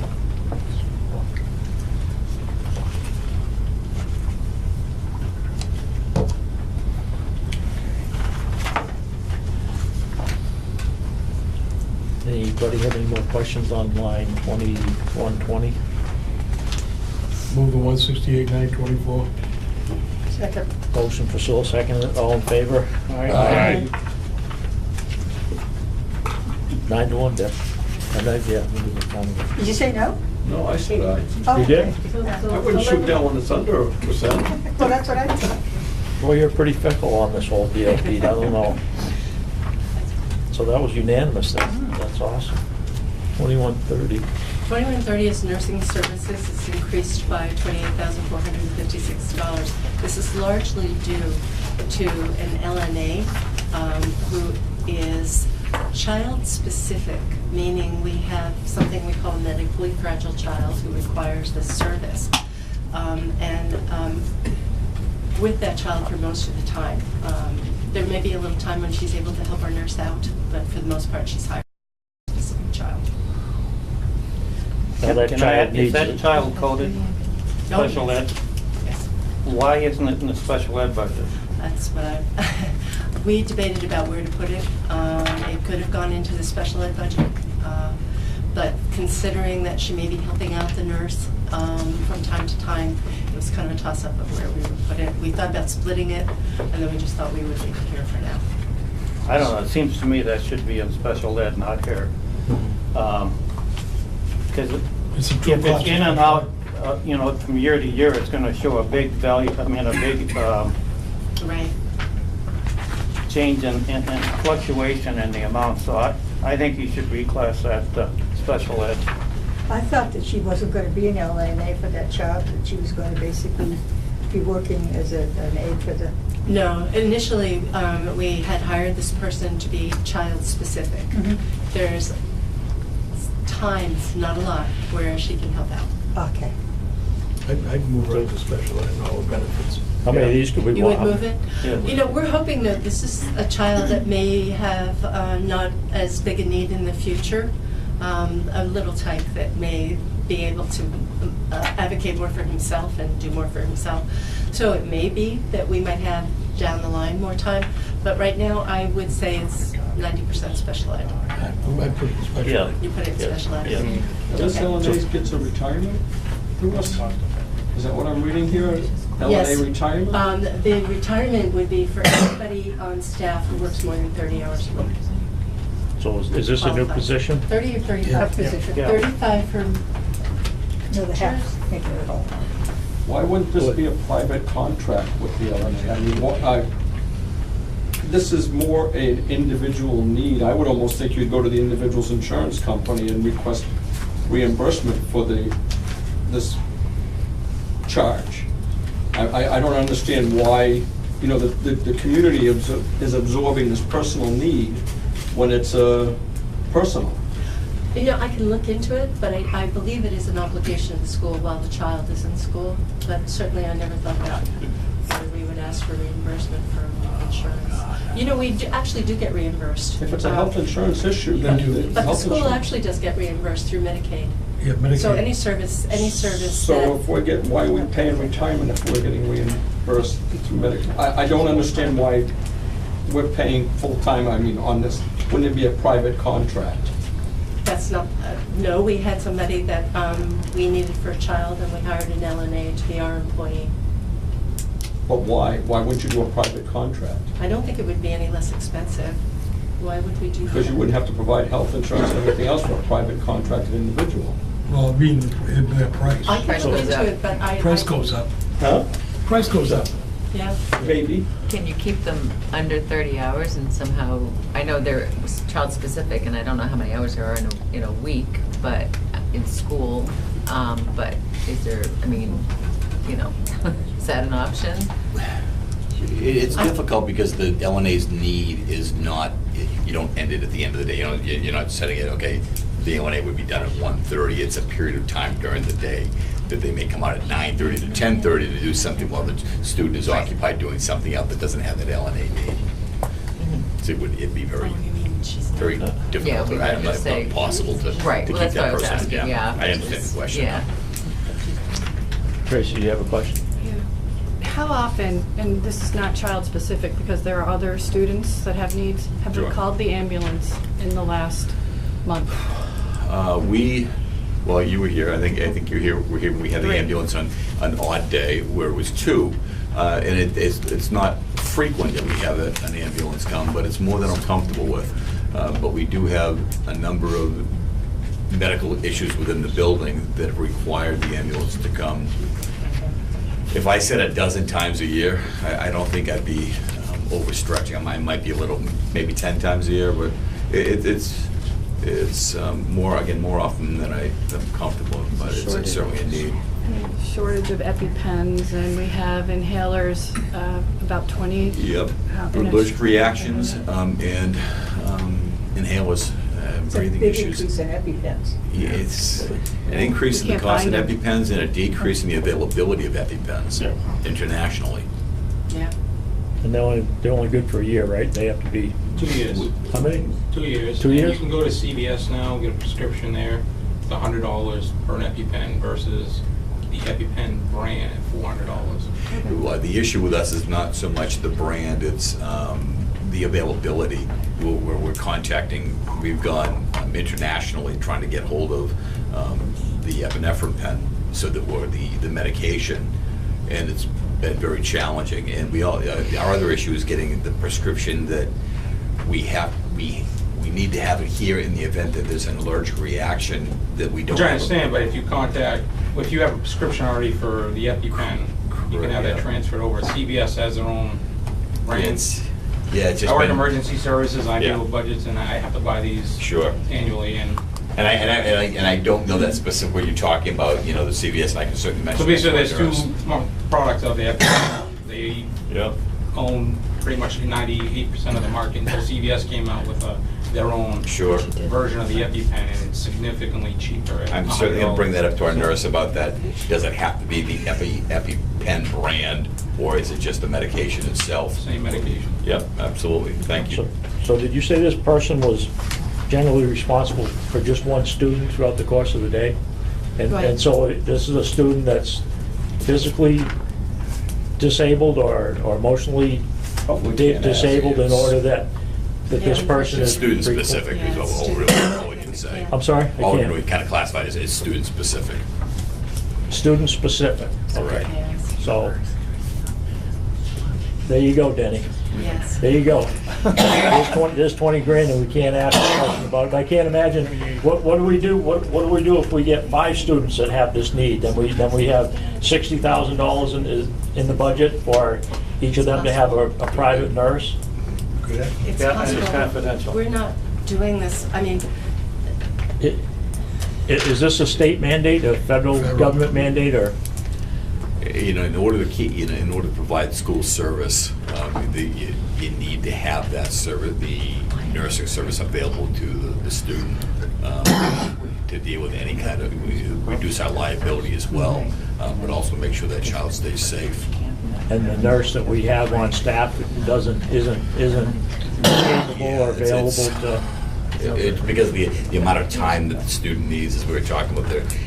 The student doesn't need it every minute of the day, but part of the day that personnel is needed.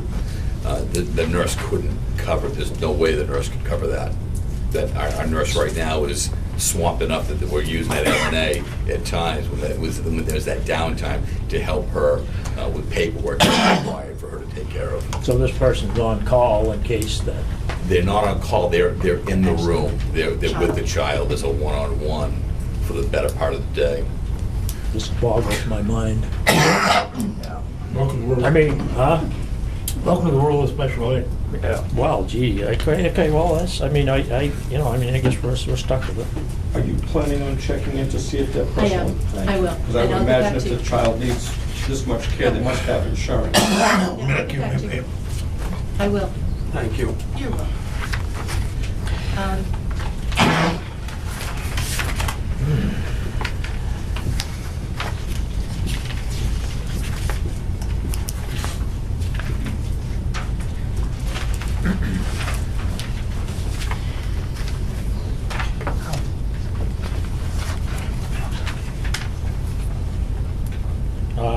Do we have any more questions on the 2130 section? Do we agree or not agree to move it? The L&A cost of special ed? I wasn't sure what was the determination? Is that something that we We can't do it. School board. They can, the school can reclass it, and it's really their option, but I just I think think it's more appropriate to put it in special ed so we don't have the variation from year to year. If the student left next year, Yeah. we wouldn't have that line there, so. Yeah. But in special ed, we used to, ups and downs, because students come and go. Yeah, we're used to the mystery of special ed. We don't want another mystery line. No, Well, last year's special ed was actually done, God, so Ann was here, she'd be wanting to. don't tell get you me that. going on that line item. So we'll move that line later once we get the adjusted number. Yeah. Okay, so we're gonna hold off on the MERS. The EpiPens too, you're gonna look into that too. In the medical insurance. Right, medical insurance? Are we paying benefits? No. And part of that revisiting would be any potential medical insurance reimbursement Yeah. for the student and putting it in the special. Right, okay.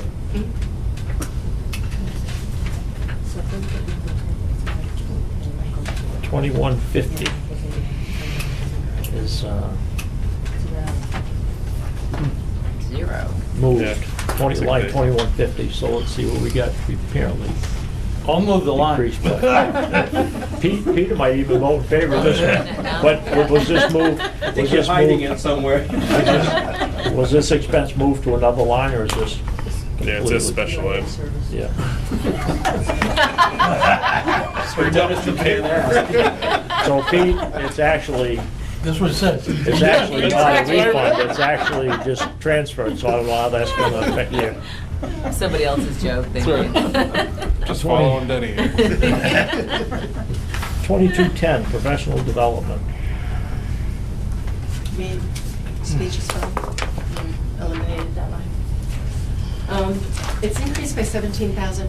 Last year, in order to keep the budget as low as it was, I made the statement, and I actually saw it on the old slides, that I would supplement professional development with Title II. And so if you look at the year before, those were the actuals, the 41,667 on line 152, Right. and the 21,462 were the actuals. I reduced those and supplemented it with Title II, but I can't do that next year. They cut Title II, which is a federal entitlement, they cut it in half. So we used to get close to $60,000, now we get substantially less than 30. Wouldn't this money be in the collective bargaining agreement of professional development? Why is it here?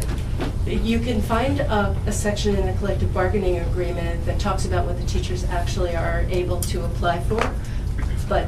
It's not funded in that? No, everything would be funded through our budget. Okay.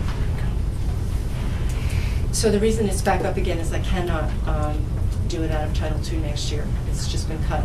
And what we do use Title II for is that professional development that I was talking about on those school teacher days. And so it has to go back up based on usage.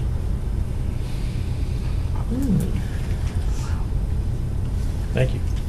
Sure. Any questions on the 17, 17? 65,000 for professional development. Why, I'm just gonna ask, why wouldn't that be under regular education then?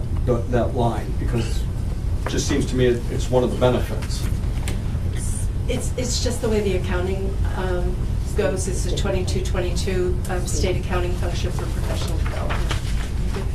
We've always had a PD line. Remember, Pete, the state sets up the chart of accounts. Right. So they can compare school to school, so they set up that account. Okay.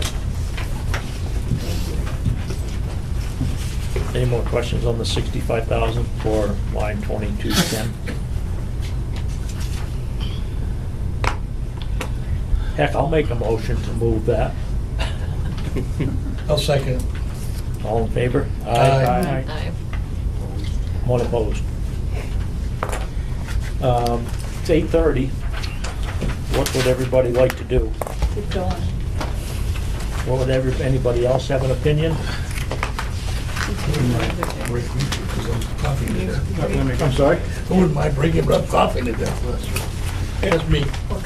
I submit that if we have potential to finish it tonight, we should continue. If we have very little likelihood that we're going to finish, we should reconvene. We're gonna have another meeting anyway. Well, I don't know how far we can get tonight. I would be surprised if we got through all the rest of it. No. I don't think you would. But I mean, how long do we wanna, I don't know, if people have things that they have to do, take care of the storm and power and things like that, or if, you know, I'll stay as long as you guys wanna put up with me. We're not gonna get to it tonight. Well, for How far do you wanna, how long do you wanna? halfway. Yeah, we're halfway. Are we halfway? I I mean, I feel like we're halfway. well, I mean, I think we might, Probably goes fast I enough, so we wouldn't went through a think- couple of bigger ones. the thing would wind up being the, how long it takes to get through them based on whether or not it's discretionary and we can, I get a lot of circles. what's that, Howie? I get a lot of circles. Well, we can keep going. No, I mean, No, I'm saying that we won't get through it. we won't get through Okay. it. Yeah, we gotta evaluate Well, the we- attention span of this group here. See how many of us are starting to fade. Well, the question is, if we go a little longer, will that eliminate a third meeting? Or will we be able to get through? No, we're still gonna have three. I'll guarantee you, We'll get a warrant article. I'll guarantee you, we're gonna have 3 meetings. Okay. So, I think we can get it through this budget for the next meeting. Warrant articles is a separate meeting anyway. And we'll have, I think the town will have warrant articles too, so how long do we want, and what was the, The town's doing warrant articles tomorrow before the selectmen's meeting. So we should have those available to send out by the end of the night tomorrow. we should have sometime in December after I get back from Florida, if I come back. If it's really, really nice down there. Maybe you're gonna stay. Well, if it's nicer than this, I might consider That wouldn't it. take much.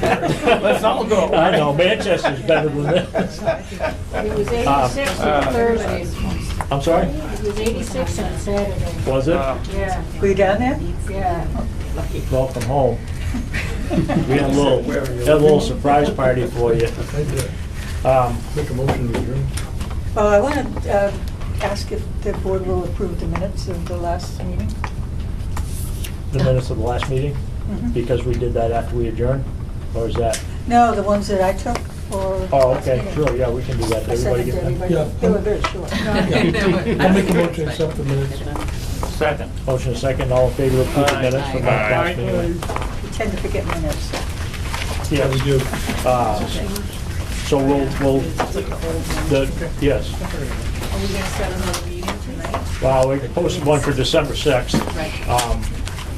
And then we'll have to have one probably, After you get your warrant articles done. right, probably the last week of December for the town and school warrant articles and anything else that comes up that needs to be. Yeah, if that works. Was everyone at the November 19 meeting except Peter? Yes, I I believe wonder so. what my vote is. Yeah, it would probably be, yeah, yeah. yes, you were there. The short meeting, remember? Yes. Yes, I remember. I think Peter's the only one that wasn't there. Yeah, You can't cover those water pieces. 10-0 with 1 abstention. right. She said, that's probably why it was a quick meeting, I wasn't there. I wasn't gonna say it here. No, you couldn't have salvaged that one, Peter. We were done before we started. Motion to adjourn. Your motion, all in favor? Aye. Thank you, thanks.